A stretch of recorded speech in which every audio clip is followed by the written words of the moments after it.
നമസ്കാരം എല്ലാ പ്രേക്ഷകർക്കും 9 മണി വാർത്തയിലേക്ക് സ്വാഗതം. ഏറ്റവും പ്രധാനപ്പെട്ട ഒരു വാർത്തയാണ് ഈ മണിക്കൂറിൽ വരുന്നത്. മറ്റൊന്നുമല്ല, ശബരിമല സ്വർണ്ണക്കേസിൽ നടൻ ജയറാമിനെ സാക്ഷിയാക്കുമെന്നുള്ള വളരെ പ്രധാനപ്പെട്ട ഒരു വാർത്ത ഈ മണിക്കൂറിൽ വരുന്നുണ്ട്. ഈ വാർത്തയടക്കം പ്രേക്ഷകരിലേക്ക് എത്തിക്കാം. 9 മണി വാർത്തയിൽ ഒരിക്കൽ കൂടി സ്വാഗതം ചെയ്യുന്നു. എല്ലാ പ്രേക്ഷകരെയും നോക്കാം ഈ മണിക്കൂറിലെ പ്രധാന തലക്കെട്ടുകൾ. ശബരിമല സ്വർണ്ണക്കൊള്ളയിൽ നടൻ ജയറാമിന് സാക്ഷിയാക്കും. ജയറാമിൽ നിന്ന് മൊഴിയെടുക്കാൻ പ്രത്യേക അന്വേഷണ സംഘം സമയം തേടി. സ്വർണ്ണപ്പാളികൾ ചെന്നൈയിലെത്തിച്ചുള്ള പൂജയിൽ ജയറാം പങ്കെടുക്കുന്നതിനാലാണ് മൊഴിയെടുത്തത്.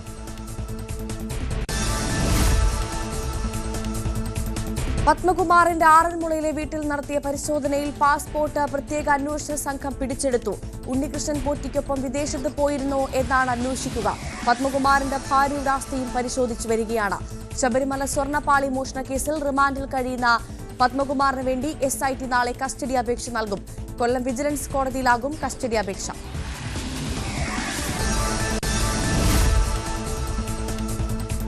സ്പായിൽ പോയത് ഭാര്യയോട് പറയുമെന്ന് ഭീഷണിപ്പെടുത്തി CPOയിൽ നിന്ന് 4 ലക്ഷം രൂപ തട്ടിയ കേസിൽ SIക്കെതിരെ നടപടി. എറണാകുളം പാലാരിവട്ടം സ്റ്റേഷനിലെ SI KK ബൈജുവിനെയാണ് സസ്പെൻഡ് ചെയ്തത്. ബൈജുവിന്റെ അറസ്റ്റ് ഉടനുണ്ടാകും. ബൈജുവിന്റെ കൂട്ടാളി കൊച്ചി സ്വദേശി ഷിഹാബിനെ അറസ്റ്റ് ചെയ്തു.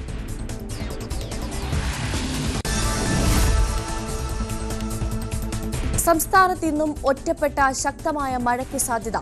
7 ജില്ലകളിൽ യെല്ലോ അലേർട്ട്. തിരുവനന്തപുരം മുതൽ എറണാകുളം വരെയുള്ള ജില്ലകളിൽ യെല്ലോ അലേർട്ട്. ബുധനാഴ്ച വരെ ഈ ജില്ലകളിൽ മഴ മുന്നറിയിപ്പ്. മത്സ്യബന്ധനത്തിന് വിലക്കേർപ്പെടുത്തിയിട്ടുണ്ട്.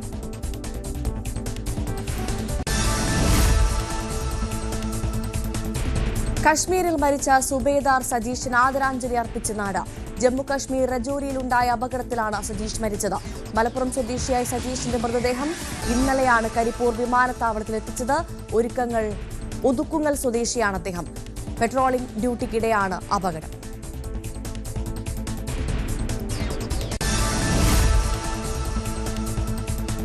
ചെങ്കോട്ട സ്ഫോടനത്തിലെ മുഖ്യ സൂത്രധാരൻ ഉമർ നബിക്ക് പല തീവ്രവാദ ഗ്രൂപ്പുകളുമായി ബന്ധമുണ്ടെന്ന് റിപ്പോർട്ട്. അൽ ഖ്വയ്ദയോടും ISുമായും ഉമർ ചർച്ച നടത്തി. ഗ്വാസിഗുണ്ടിൽ ഒക്ടോബർ 18-നായിരുന്നു ചർച്ച. രാജ്യത്തെ പ്രധാന നഗരങ്ങളിൽ ആക്രമണത്തിന് പദ്ധതിയിട്ടെന്നും അന്വേഷണ സംഘം.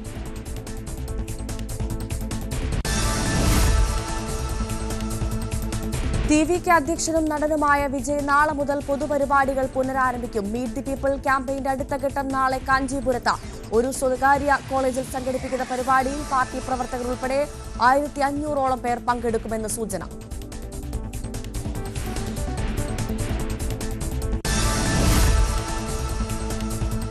കർണാടകയിൽ നേതൃമാറ്റം ആവശ്യപ്പെട്ടുള്ള കോൺഗ്രസിലെ ഉൾപാർട്ടി പോരായുധമാക്കി BJP.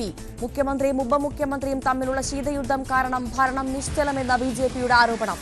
ആരാണ് മുഖ്യമന്ത്രിയെന്ന് കോൺഗ്രസ് വ്യക്തമാക്കണമെന്ന് പ്രതിപക്ഷ നേതാവ് R. അശോക്. ചണ്ഡീഗഡിന്റെ ഭരണ നിയന്ത്രണം പൂർണ്ണമായി ഏറ്റെടുക്കാനുള്ള കേന്ദ്ര നീക്കത്തിൽ വിവാദം. ചണ്ഡീഗഡിന്റെ ഭരണത്തിന് ലഫ്റ്റനന്റ് ഗവർണറെ ചുമതലപ്പെടുത്തി നേരിട്ട് നിയന്ത്രിക്കാനുള്ള ഭരണഘടനാ ഭേദഗതി ബിൽ പാർലമെന്റിന്റെ ശൈത്യകാല സമ്മേളനത്തിന്റെ അജണ്ടയിൽ ഉൾപ്പെടുത്തി. തീരുമാനത്തെ ചോദ്യം ചെയ്ത് പഞ്ചാബിലെ ഭരണ പ്രതിപക്ഷ കക്ഷികൾ.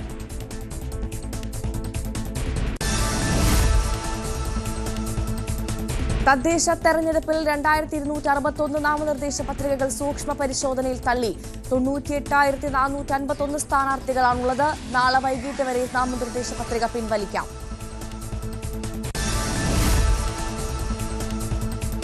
റഷ്യ യുക്രൈൻ യുദ്ധം അവസാനിപ്പിക്കാൻ അമേരിക്ക മുന്നോട്ട് വെച്ച സമാധാന പദ്ധതികളിൽ തുടർ ചർച്ചകൾ. സ്വിറ്റ്സർലൻഡിൽ യൂറോപ്യൻ രാജ്യങ്ങളുടെ സഹായത്തോടെ സമാന്തര നിർദ്ദേശങ്ങൾ മുന്നോട്ട് വയ്ക്കാനുള്ള നീക്കങ്ങളിലാണ് യുക്രൈൻ. സമാധാന കരാർ അംഗീകരിക്കാൻ അമേരിക്ക സമ്മർദ്ദം ശക്തമാക്കുന്നതിനിടെ UK, ഫ്രാൻസ്, ജർമ്മനി അടക്കമുള്ള രാജ്യങ്ങളുടെ സഹായത്തോടെയാണ് യുക്രൈൻ നീക്കങ്ങൾ നടത്തുന്നത്. വിശദമായി നോക്കാം. ശബരിമല സ്വർണ്ണക്കൊള്ളയിൽ നടൻ ജയറാമിന് സാക്ഷിയാക്കും. ജയറാമിൽ നിന്ന് മൊഴിയെടുക്കാൻ പ്രത്യേക സംഘം സമയം തേടി. സ്വർണ്ണപ്പാളികൾ ചെന്നൈയിലെത്തിച്ചുള്ള പൂജയിൽ ജയറാം പങ്കെടുത്തതിലാണ് മൊഴിയെടുക്കുന്നത്. ഡാൻ കുര്യൻ വിവരങ്ങളുമായി ചേർന്നു. ഡാൻ, നടൻ ജയറാം ഇതിൽ സാക്ഷിയാവാനുള്ള സാഹചര്യം വളരെ വ്യക്തമായി നമുക്കറിയാം. അദ്ദേഹത്തിന്റെ ചെന്നൈയിലുള്ള വീട്ടിൽ ഉണ്ണികൃഷ്ണൻ പോറ്റി, ഈ കേസിലെ പ്രധാന പ്രതി ഉണ്ണികൃഷ്ണൻ പോറ്റി ശബരിമലയിലെ സ്വർണ്ണപ്പാളികൾ അദ്ദേഹത്തിന്റെ നടൻ ജയറാമിന്റെ വീട്ടിലെത്തിച്ച് പൂജ നടത്തിയ ദൃശ്യങ്ങൾ നമ്മൾ കണ്ടതാണ്. അതുമായി ബന്ധപ്പെട്ട് ജയറാം നടത്തിയ പ്രതികരണം നമ്മൾ കേട്ടതാണ്. ഉണ്ണികൃഷ്ണൻ പോറ്റി അറിയാം, ശബരിമലയിൽ ദർശനം നടത്തിയ സമയത്തൊക്കെ പലതവണ ഇദ്ദേഹത്തെ കണ്ടിട്ടുണ്ട്. സ്വാഭാവികമായും ഐശ്വര്യം വരും എന്ന് തന്നെ പറഞ്ഞ് വിശ്വസിപ്പിച്ചതിനാലാണ് ഈ പൂജ നടത്തിയതെന്നൊക്കെ അന്നത്തെ പ്രതികരണത്തിൽ ജയറാം പറഞ്ഞിരുന്നു. ഇപ്പോഴെന്തായാലും ഈ ശബരിമല സ്വർണ്ണക്കൊളയിൽ വളരെ പ്രധാനപ്പെട്ട ഒരു നീക്കമാണ് SITയുടെ ഭാഗത്തു നിന്നുണ്ടാകുന്നത്. നടൻ ജയറാമിനെ സാക്ഷിയാക്കാൻ പോകുന്നു അല്ലേ?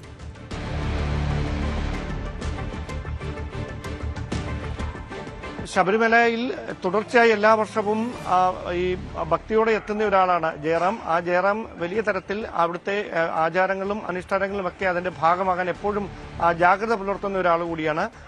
ജയറാമിന് നേരത്തെ തന്നെ ഈ ഉണ്ണികൃഷ്ണൻ പോറ്റിയുമായി സൗഹൃദമുണ്ട് എന്ന് വ്യക്തമാക്കുന്ന ചിത്രങ്ങളടക്കം നേരത്തെ പുറത്തു വന്നതാണ്. അപ്പോൾ നടൻ ജയറാം തന്നെ പ്രതികരിച്ചതാണ്, ഇതിന് പിന്നിൽ ഇങ്ങനെയൊരു തട്ടിപ്പുള്ള കാര്യം അല്ലെങ്കിൽ പോറ്റി ഇങ്ങനെയൊരു തട്ടിപ്പിന്റെ ഭാഗമാണെന്നുള്ള കാര്യം തനിക്ക് അറിയത്തില്ലായിരുന്നു.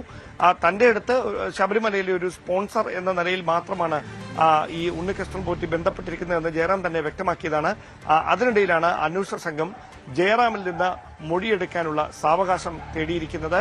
അതോടൊപ്പം ഈ ശബരിമലയിലെ സ്വർണ്ണപ്പാളികൾ ചെന്നൈയിൽ എത്തിച്ച് നടത്തിയ പൂജയിൽ ജയറാം കൂടി പങ്കെടുത്തിരുന്നുവെന്ന കാര്യം നേരത്തെ അന്വേഷണ സംഘവും സ്ഥിരീകരിച്ചിരുന്നു.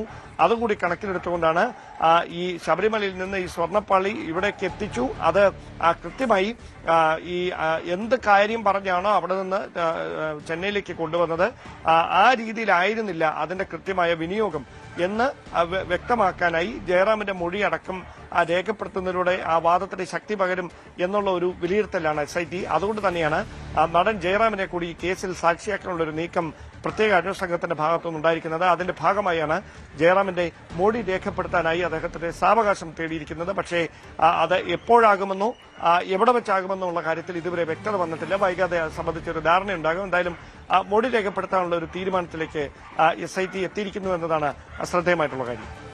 അതേസമയം തന്നെ കഴിഞ്ഞ ദിവസം നമ്മൾ കണ്ടതാണ്, ഇപ്പോൾ അറസ്റ്റിലായിരിക്കുന്ന പത്മകുമാറിന്റെ ആറന്മുളയിലുള്ള വീട്ടിൽ SIT സംഘം അന്വേഷണ സംഘം കൃത്യമായ പരിശോധന നടത്തുന്നു. അവിടെ നിന്ന് സാമ്പത്തിക രേഖകൾ അടക്കം സംബന്ധിച്ച ചില രേഖകൾ SITക്ക് ലഭ്യമാകുന്നു. ഇപ്പോൾ ഇതാ പാസ്പോർട്ട് അടക്കം കണ്ടെത്തിയിരിക്കുന്നു എന്നുള്ള വിവരങ്ങളാണ് ലഭ്യമാകുന്നത്. ഇത് എന്തിനുള്ള നീക്കമാണ് SITയുടെ ഭാഗത്തുനിന്ന്?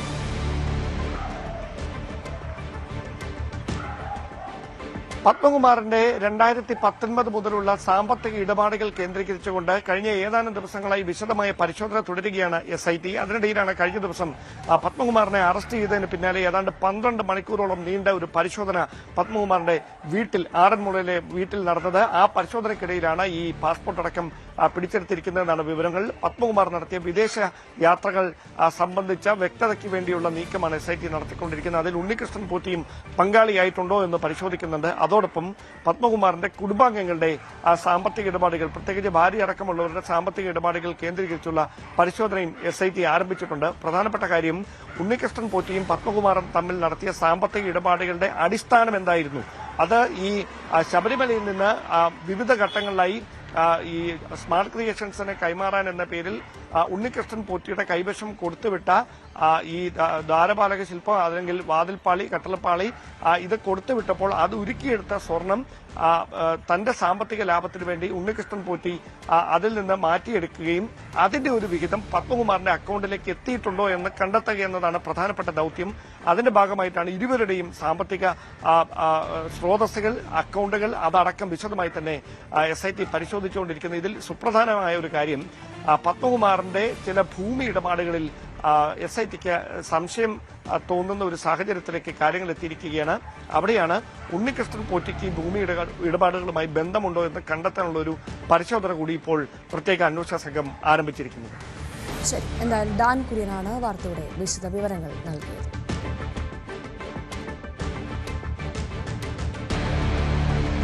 ഞായറാഴ്ചയായിട്ടും ദർശനത്തിന് തിരക്കില്ലാതെ ശബരിമല. നീണ്ട കാത്തിരിപ്പില്ലാതെ തീർത്ഥാടകർക്ക് ദർശനം സാധ്യമാകുന്നുണ്ട്. ശബരിമലയിൽ 83,000 തീർത്ഥാടകർക്കാണ് കഴിഞ്ഞ ദിവസം ദർശനം നടത്തിയത്. മറ്റ് സംസ്ഥാനങ്ങളിൽ നിന്നുള്ളവരാണ് അധികവും എത്തുന്നത്. കഴിഞ്ഞ ദിവസം 83,000 പേരാണ് സന്നിധാനത്ത് ദർശനം നടത്തിയത്. തിരക്ക് നിയന്ത്രണ വിധേയമാണ്. ഞായറാഴ്ചയായിട്ടും ഇന്നും അങ്ങനെ വലിയ തോതിൽ ഭക്തരുടെ തള്ളിക്കയറ്റമില്ല. മറ്റ് സംസ്ഥാനങ്ങളിൽ നിന്നുള്ള തീർത്ഥാടകരാണ് കൂടുതലുമായി എത്തുന്നത്. മലയാളികൾ താരതമ്യേന കുറവാണ്. കഴിഞ്ഞ ദിവസം മന്ത്രി അധ്യക്ഷത വഹിച്ച ഉന്നതതല യോഗത്തിൽ സ്പോട്ട് ബുക്കിംഗുമായി ബന്ധപ്പെട്ട് നിർണായക തീരുമാനം കൈക്കൊണ്ടിരുന്നു. തിരക്കിന്റെ പശ്ചാത്തലത്തിൽ സ്പോട്ട് ബുക്കിംഗിന്റെ എണ്ണം 5,000-ആയി ആദ്യം പുറപ്പെടുവിച്ച ഉത്തരവ് ഹൈക്കോടതി പിന്നീട് ലഘൂകരിച്ചിരുന്നു. അതിന്റെ അടിസ്ഥാനത്തിൽ ദേവസ്വം ബോർഡിന് ഓരോ ദിവസത്തെയും എണ്ണം തീരുമാനിക്കാമെന്ന നിർദ്ദേശവും കോടതിയുടെ ഭാഗത്തു നിന്നുണ്ടായി. ഇപ്പോൾ ആ തീരുമാനം കൈക്കൊള്ളേണ്ടത് ശബരിമല എക്സിക്യൂട്ടീവ് ഓഫീസറും സ്പെഷ്യൽ ഓഫീസറും ചീഫ് പോലീസ് കോർഡിനേറ്ററും ഈ 3 പേരും ഓരോ ദിവസവും അവലോകനം നടത്തി എത്ര പേരെ സ്പോട്ട് ബുക്കിംഗിലൂടെ കടത്തിവിടാമെന്ന് തീരുമാനിക്കണം. കഴിഞ്ഞ ദിവസം 9,000 പേരെ കടത്തിവിടാൻ കഴിഞ്ഞിരുന്നു. ആ സംഖ്യ കൂടുന്ന സാഹചര്യം ഉണ്ടായിരുന്നാലും അത് ക്രമീകരിക്കുന്നതിന് വേണ്ടിയുള്ള ഏർപ്പാടുകളാണ് ഇപ്പോൾ ചെയ്തിട്ടുള്ളത്. ഇതിൽ വിർച്വൽ ക്യൂ വഴി ബുക്ക് ചെയ്തതിൽ ഏതാണ്ട് 24,000 പേർ കഴിഞ്ഞ ദിവസവും എത്തിയിരുന്നില്ല. ഈ കുറവ് പരിഹരിക്കുന്നത് തീയതി മാറി വരുന്ന ഭക്തരാണ്. അതായത് നേരത്തെ മുന്നോട്ടുള്ള ദിവസങ്ങളിൽ വിർച്വൽ ക്യൂ ബുക്ക് ചെയ്യുകയും നേരത്തെ ശബരിമലയിലേക്ക് എത്തുകയും ചെയ്യുന്ന ഏതാണ്ട് 25,000-ഓളം ഭക്തർ, ശരാശരി അത്രയും എണ്ണമാണ് ഓരോ ദിവസവും അങ്ങനെ തീയതി മാറി നേരത്തെ എത്തുന്നത്. ആ കുറവ് പരിഹരിക്കുന്നത് ഇങ്ങനെയുള്ള ഭക്തരാണ്. പക്ഷേ വിർച്വൽ ക്യൂവിൽ ബുക്ക് ചെയ്തവരും ഇങ്ങനെ എത്തുന്നവരും സ്പോട്ട് ബുക്കിംഗിൽ വലിയ തോതിൽ പ്രവേശനം തേടി എത്തുന്നവരും ഒരുമിച്ച് വന്നാൽ വലിയ തോതിൽ ജനക്കൂട്ടം ഉണ്ടാകുന്ന ഒരു സാഹചര്യം ഉണ്ടാകും. അങ്ങനെയെങ്കിൽ നിലയ്ക്കൽ കൂടുതൽ ആളുകളെ കേന്ദ്രീകരിക്കാനുള്ള തീരുമാനം നേരത്തെ തന്നെ കൈക്കൊണ്ടിരുന്നു. അവിടെയാണ് അതിന്റെ ഒരു പ്രധാനപ്പെട്ട ഹബ്ബാക്കി മാറ്റിയിട്ടുള്ളത്. പമ്പയിലേക്ക് കൂടുതൽ ഭക്തർ എത്താതിരിക്കുക. ഇപ്പോഴത്തെ സാഹചര്യത്തിൽ നിലയ്ക്കലും പമ്പയിലും സന്നിധാനത്തും അങ്ങനെ വലിയ തോതിൽ ഭക്തരുടെ തിരക്കില്ല. കാര്യങ്ങൾ സുഗമമായി നടക്കുന്നുണ്ട്. ദർശനം വളരെ സുഗമമായി നടക്കുന്നു എന്ന് തന്നെയാണ് ഭക്തർ പറയുന്നതും. സി വിനോദിനൊപ്പം വി വിനോദ്, ന്യൂസ് 18 സന്നിധാനം. സ്പായിൽ പോയത് ഭാര്യയോട് പറയുമെന്ന് ഭീഷണിപ്പെടുത്തി സിപിഒയിൽ നിന്ന് 4 ലക്ഷം രൂപ തട്ടിയ കേസിൽ എസ്ഐക്കെതിരെ നടപടി. എറണാകുളം പാലാരിവട്ടം സ്റ്റേഷനിലെ എസ്ഐ കെ ബൈജുവിനെയാണ് ഇപ്പോൾ സസ്പെൻഡ് ചെയ്തിരിക്കുന്നത്. ബൈജുവിന്റെ അറസ്റ്റ് ഉടനുണ്ടാകും. ബൈജുവിന്റെ കൂട്ടാളി കൊച്ചി സ്വദേശി ഷിഹാമിനെ അറസ്റ്റ് ചെയ്തു. ഡാനി ഇപ്പോൾ വിവരങ്ങളുമായി ചേർന്നു. ഡാനി, ഇത് വളരെ വ്യത്യസ്തമായ കൗതുകമുണ്ടാക്കുന്ന ഒരു വാർത്ത തന്നെയായിരുന്നു ഇന്നലെ വന്ന സമയത്ത്. പക്ഷേ അതിന്റെ ഗൗരവം എന്ന് പറഞ്ഞത് പോലീസുകാർ തന്നെയാണ് ഇത്തരത്തിൽ, അല്ലെങ്കിൽ നിയമം പാലിക്കേണ്ടവർ തന്നെയാണ് ഇത്തരത്തിലൊരു വലിയ കുറ്റകൃത്യത്തിന് കൂട്ടുനിന്നത് എന്നുള്ളതാണ്. എന്തായാലും എസ്ഐക്ക് സസ്പെൻഷൻ അല്ലേ?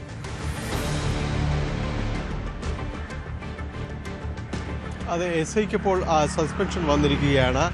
കടുത്ത നടപടികളിലേക്ക് നീങ്ങുന്നു. പോലീസിന് ആകെ നാണക്കേടുണ്ടാക്കിയ ഒരു വിഷയമായിട്ട് ഇത് മാറിയിരിക്കുന്നു. കാരണം ഇത് വളരെ ആസൂത്രിതമായി ഇത് നീങ്ങി എന്ന് തന്നെയാണ് പോലീസിൻ്റെ രഹസ്യാന്വേഷണത്തിൽ തന്നെ കണ്ടെത്തിയിരിക്കുന്നത്. കാരണം ഇപ്പോൾ തുടർ നടപടികളുണ്ടാകുന്ന ഇയാളുടെ സുഹൃത്ത്, ഈ എസ് ഐ ബൈജുവിൻ്റെ സുഹൃത്ത് ഷിഹാമിന് കൂടി ഇപ്പോൾ പോലീസ് കസ്റ്റഡിയിൽ എടുത്തുകൊണ്ട് വൈകാതെ അറസ്റ്റ് രേഖപ്പെടുത്തും. ഒപ്പം ഈ സ്പായിൽ ജീവനക്കാരി രമ്യ എന്ന സ്ത്രീ, ഇവർ ഇപ്പോൾ നിലവിൽ ഒളിവിലാണ് എന്നതാണ് പോലീസിന് ലഭിക്കുന്ന വിവരം. ഏതായാലും ഇവർക്ക് വേണ്ടിയുള്ള ഒരു അന്വേഷണം കൂടി നടക്കുകയാണ്. ഇത് ഇവർ 3 പേരും കൂടി ആസൂത്രിതമായി നടപ്പാക്കിയെന്ന് തന്നെയാണ് പോലീസിൻ്റെ അന്വേഷണത്തിൽ വ്യക്തമായിരിക്കുന്നത്. ഇയാൾ ഈ പോലീസുകാരൻ ഈ സ്പായിൽ പോയിരുന്നു. പിന്നീട് അവിടെ വെച്ച് ഇയാളുടെ ആ മാല നഷ്ടപ്പെട്ടു എന്ന രീതിയിലേക്ക്, ഈ സ്ത്രീയുടെ മാല, സ്പായിലെ ജീവനക്കാരിയായ ആ സ്ത്രീയുടെ മാല നഷ്ടപ്പെട്ടു എന്ന രീതിയിൽ ഒരു പരാതി അത് അയാൾ ജോലി ചെയ്യുന്നിടത്തേക്ക് തന്നെ ആ പോലീസ് സ്റ്റേഷനിലേക്ക് എത്തുകയും ഇതിനെ തുടർന്ന് ഇത് വലിയ രീതിയിലേക്ക് അന്വേഷണം വരും എന്നത് എസ് ഐ തന്നെ ഇത് ബോധ്യപ്പെടുത്തുകയും ചെയ്യുന്ന കാര്യം വരുന്നു. അവിടെയാണ്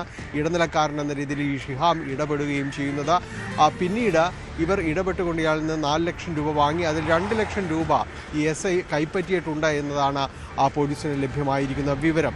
അതിൽ ഈ അന്വേഷണത്തിലേക്ക് പോകുന്നത് ഈ വന്ന പരാതി വളരെ പെട്ടെന്ന് തന്നെ ഇത് ഇല്ലാതാകുന്നു എന്നത് വന്ന് കണ്ടു. അത് അങ്ങനെയാണ് ഇത് ഈ പരാതിക്ക് എന്തു സംഭവിച്ചു എന്ന് പോലീസിനകത്ത് തന്നെ നടത്തിയ അന്വേഷണത്തിലാണ് ഈ രീതിയിലുള്ള ഒരു ഒത്തുതീർപ്പ് ഇതിനകത്ത് നടന്നിരിക്കുന്നു. അത് ബോധപൂർവം ഈ 3 പേരും ചേർന്ന് ആസൂത്രിതമായി നടപ്പാക്കിയതാണ്. ഇയാളിൽ നിന്ന് പണം തട്ടിയെടുക്കാൻ നടപ്പാക്കിയതാണ്. സ്പായിൽ പോയ വിവരം വീട്ടിൽ അറിയിക്കും എന്നതടക്കമുള്ള കാര്യങ്ങൾ പറഞ്ഞുകൊണ്ട് ഇയാളിൽ നിന്ന് പണം തട്ടിയിട്ടുണ്ട് എന്ന് മനസ്സിലാകുകയും അതിൻ്റെ ഒരു ഭാഗം എസ് ഐ എടുക്കുകയും മറ്റ് 2 പിന്നീടുള്ള വിഹിതം ഇവർ വീതിച്ചെടുക്കുകയും ചെയ്തിരിക്കുന്നു എന്നതാണ് അന്വേഷണത്തിൽ വ്യക്തമായിരിക്കുന്നത്.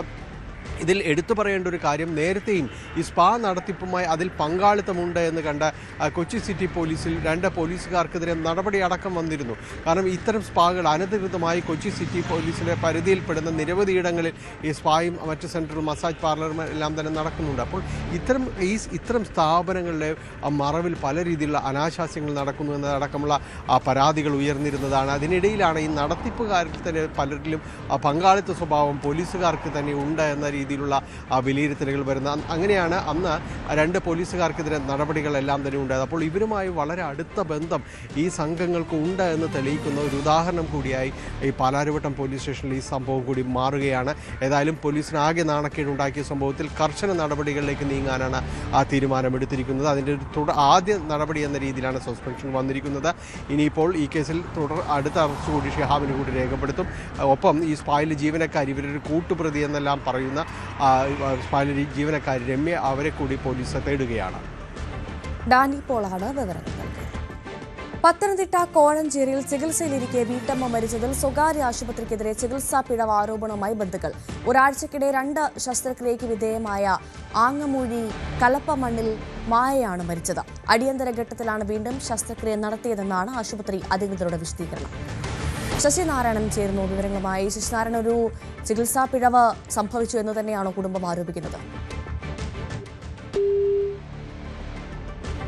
തീർച്ചയായിട്ടും ചികിത്സാ പിഴവുണ്ടെന്നാണ് ഈ മരണപ്പെട്ട മായയുടെ കുടുംബം ആരോപിക്കുന്നത്. പ്രധാനമായും കഴിഞ്ഞ ആഴ്ചയാണ് മായയെ ഗർഭാശയവുമായി ബന്ധപ്പെട്ടുള്ള ചികിത്സയ്ക്കായി കോഴഞ്ചേരിയിലെ സ്വകാര്യ ആശുപത്രിയിൽ എത്തിക്കുന്നത്. തുടർന്ന് പരിശോധനകൾ നടത്തുകയും അടിയന്തര ശസ്ത്രക്രിയ വേണമെന്ന് നിർദ്ദേശിക്കുകയും ചെയ്ത ഡോക്ടർമാർ അതിന്റെ അടിസ്ഥാനത്തിൽ ശസ്ത്രക്രിയ നടത്തിയത്.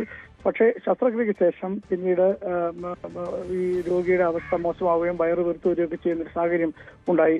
തുടർന്ന് ഡോക്ടർമാർ തന്നെ ബന്ധുക്കളെ അറിയിച്ചു ഇത്തരത്തിൽ വയറ് വീർത്തു വരുന്ന ഇങ്ങനെ ഒരു അസ്വസ്ഥയുണ്ട്, അതുകൊണ്ട് തന്നെ അടിയന്തരമായി സ്കാനിങ് ചെയ്യണമെന്ന് പറയുന്നു. പിന്നീട് സ്കാനിങ് നടത്തിയതിനു ശേഷമാണ് ഈ സ്കാനിങ് റിപ്പോർട്ടിൽ ഈ വയറിനുള്ളിൽ കുടലിനുള്ളിൽ ചെറിയ മുറിവ് കണ്ടെത്തിയതായി പറയുന്നു. അതുകൊണ്ട് തന്നെ സങ്കീർണമായ ഒരു ഓപ്പറേഷൻ കൂടി ഉണ്ടെങ്കിൽ മാത്രമേ രക്ഷപ്പെടുത്താൻ കഴിയുള്ളൂ എന്നുള്ള കാര്യമാണ് ആശുപത്രി അധികൃതർ ബന്ധുക്കളെ അറിയിച്ചത്. അതുകൊണ്ട് പിന്നീട് വീണ്ടും 2ാമത് ഓപ്പറേഷൻ ഇന്നലെ കയറ്റിയിരുന്നു. ആ ഓപ്പറേഷൻ ശേഷമാണ് ഈ വെന്റിലേറ്റർ കഴിയുന്നതിലാണ് അത് മായ മരിച്ചിട്ടുള്ളത്. ഇതുമായി ബന്ധപ്പെട്ടുള്ള ഈ ഓപ്പറേഷന്റെ സങ്കീർണതകളെ കുറിച്ചെല്ലാം ബന്ധുക്കളെ ആശുപത്രി അധികൃതർ അറിയിച്ചെന്നാണ് ആശുപത്രിയിലെ PRO വ്യക്തമാക്കിയിട്ടുള്ളത്. പക്ഷേ ആശുപത്രിയിൽ നിന്നൊരു വിശദമായ ഒരു വിശദീകരണം ഇതുവരെയും ലഭിച്ചിട്ടില്ല. പക്ഷേ ബന്ധുക്കൾ പറയുന്നത് ഈ മായയെ ആശുപത്രിയിൽ എത്തിക്കുമ്പോൾ നടന്ന് ആരോഗ്യത്തോടു കൂടിയാണ് എത്തിച്ചിട്ടുള്ളത്. ചെറിയ അസുഖം മാത്രമല്ല, പക്ഷേ പിന്നീട് ചികിത്സയിലുണ്ടായ പിഴവാണ് ഇതിന് കാരണമെന്നാണ് ബന്ധുക്കളുടെ ആരോപണം. പക്ഷേ ആശുപത്രി അധികൃതർ കാര്യം പൂർണ്ണമായി നിരാകരിക്കുകയാണ്. ആ പറയുന്നത് ചില രോഗികൾക്ക് ചില തരത്തിലുള്ള ഇത്തരത്തിലൊക്കെ സർജറി ചെയ്യുമ്പോൾ ചില അസ്വസ്ഥതകൾ ഉണ്ടാവും, ചില രീതിയിലൊക്കെ ഒരു മോശമാകുന്ന ഒരു സാഹചര്യം ഉണ്ടായിട്ട് അത്തരത്തിലാണ് ഈ മായയ്ക്ക് അവസ്ഥ. 58 വയസ്സ് വരെയാണ് മായ എന്ന് പറയുന്ന സ്ത്രീ. എന്തായാലും അത്തരത്തിലുള്ള അവസ്ഥയാണ് ഉണ്ടായതുകൊണ്ട് തന്നെയാണ് ആദ്യത്തെ ഓപ്പറേഷന് ശേഷം വീണ്ടും സർജറി ചെയ്യേണ്ടതായി വന്നത്. 2ാമത് സർജറി ചെയ്യുമ്പോൾ തന്നെ ഈ സർജറിയുടെ സങ്കീർണതകളെ കുറിച്ച് വീട്ടുകാരെ അറിയിച്ചിരുന്നെന്നും ആശുപത്രിയെ ബന്ധപ്പെട്ട PRO വ്യക്തമാക്കുന്നുണ്ട്. എന്തായാലും വിശദമായ ഒരു വിശദീകരണം ആശുപത്രിയിൽ നിന്നും വരേണ്ടതായിട്ടുണ്ട്. പക്ഷേ ബന്ധുക്കൾ ഇപ്പോഴും പറയുന്നത് ആശുപത്രിയുടെ ചികിത്സാ പിഴവ് കൊണ്ടാണ് മായ മരിച്ചതെന്നുള്ള കാര്യമാണ് വ്യക്തമാക്കുന്നത്. ഭവ്യ. ശശിനാരായണനാണ് വിവരങ്ങൾ നൽകിയത്. ഇടവേള.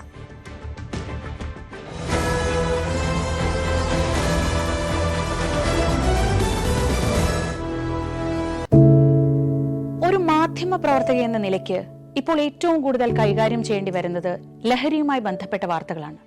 കൊച്ചുകുട്ടികൾ മുതൽ യുവാക്കൾ വരെ എല്ലാവരും ഉൾപ്പെട്ടിരിക്കുന്ന ലഹരിയുടെ ഒരു വല. എന്താണ് നമ്മുടെ യുവതലമുറയ്ക്ക് സംഭവിക്കുന്നത് എന്നൊക്കെ എല്ലാവരും ചോദിച്ചു കാണും. പക്ഷേ അവരുടെ പ്രശ്നങ്ങളെ, അത് കുട്ടികൾ മുതൽ യുവാക്കൾ വരെ, അവരുടെ പ്രശ്നങ്ങളെ കേൾക്കുന്നതിന്, മനസ്സിലാക്കുന്നതിന്, ഒരു പരിഹാരം പറയുന്നതിന് മുതിർന്നവരായ നമുക്ക് എത്രമാത്രം കഴിയുന്നുണ്ട്? അവരിൽ ഉണ്ടാകുന്ന ചെറിയ മാറ്റങ്ങൾ നമ്മൾ തിരിച്ചറിയാറുണ്ടോ?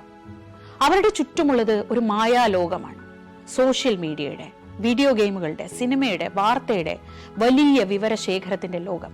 ആ ലോകത്തിനകത്ത് കുരുങ്ങിപ്പോകുന്ന കുട്ടികളെ തിരിച്ച് യഥാർത്ഥ ജീവിതത്തിലേക്ക്, മണ്ണിന്റെ മണമുള്ള ജീവിതത്തിലേക്ക് തിരിച്ചു കൊണ്ടുവരാൻ നമുക്കും കഴിയേണ്ടതല്ലേ?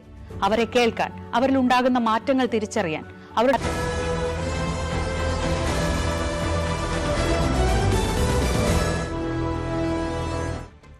ഇനി നോക്കാം തദ്ദേശ തെരഞ്ഞെടുപ്പ് വാർത്തകൾ.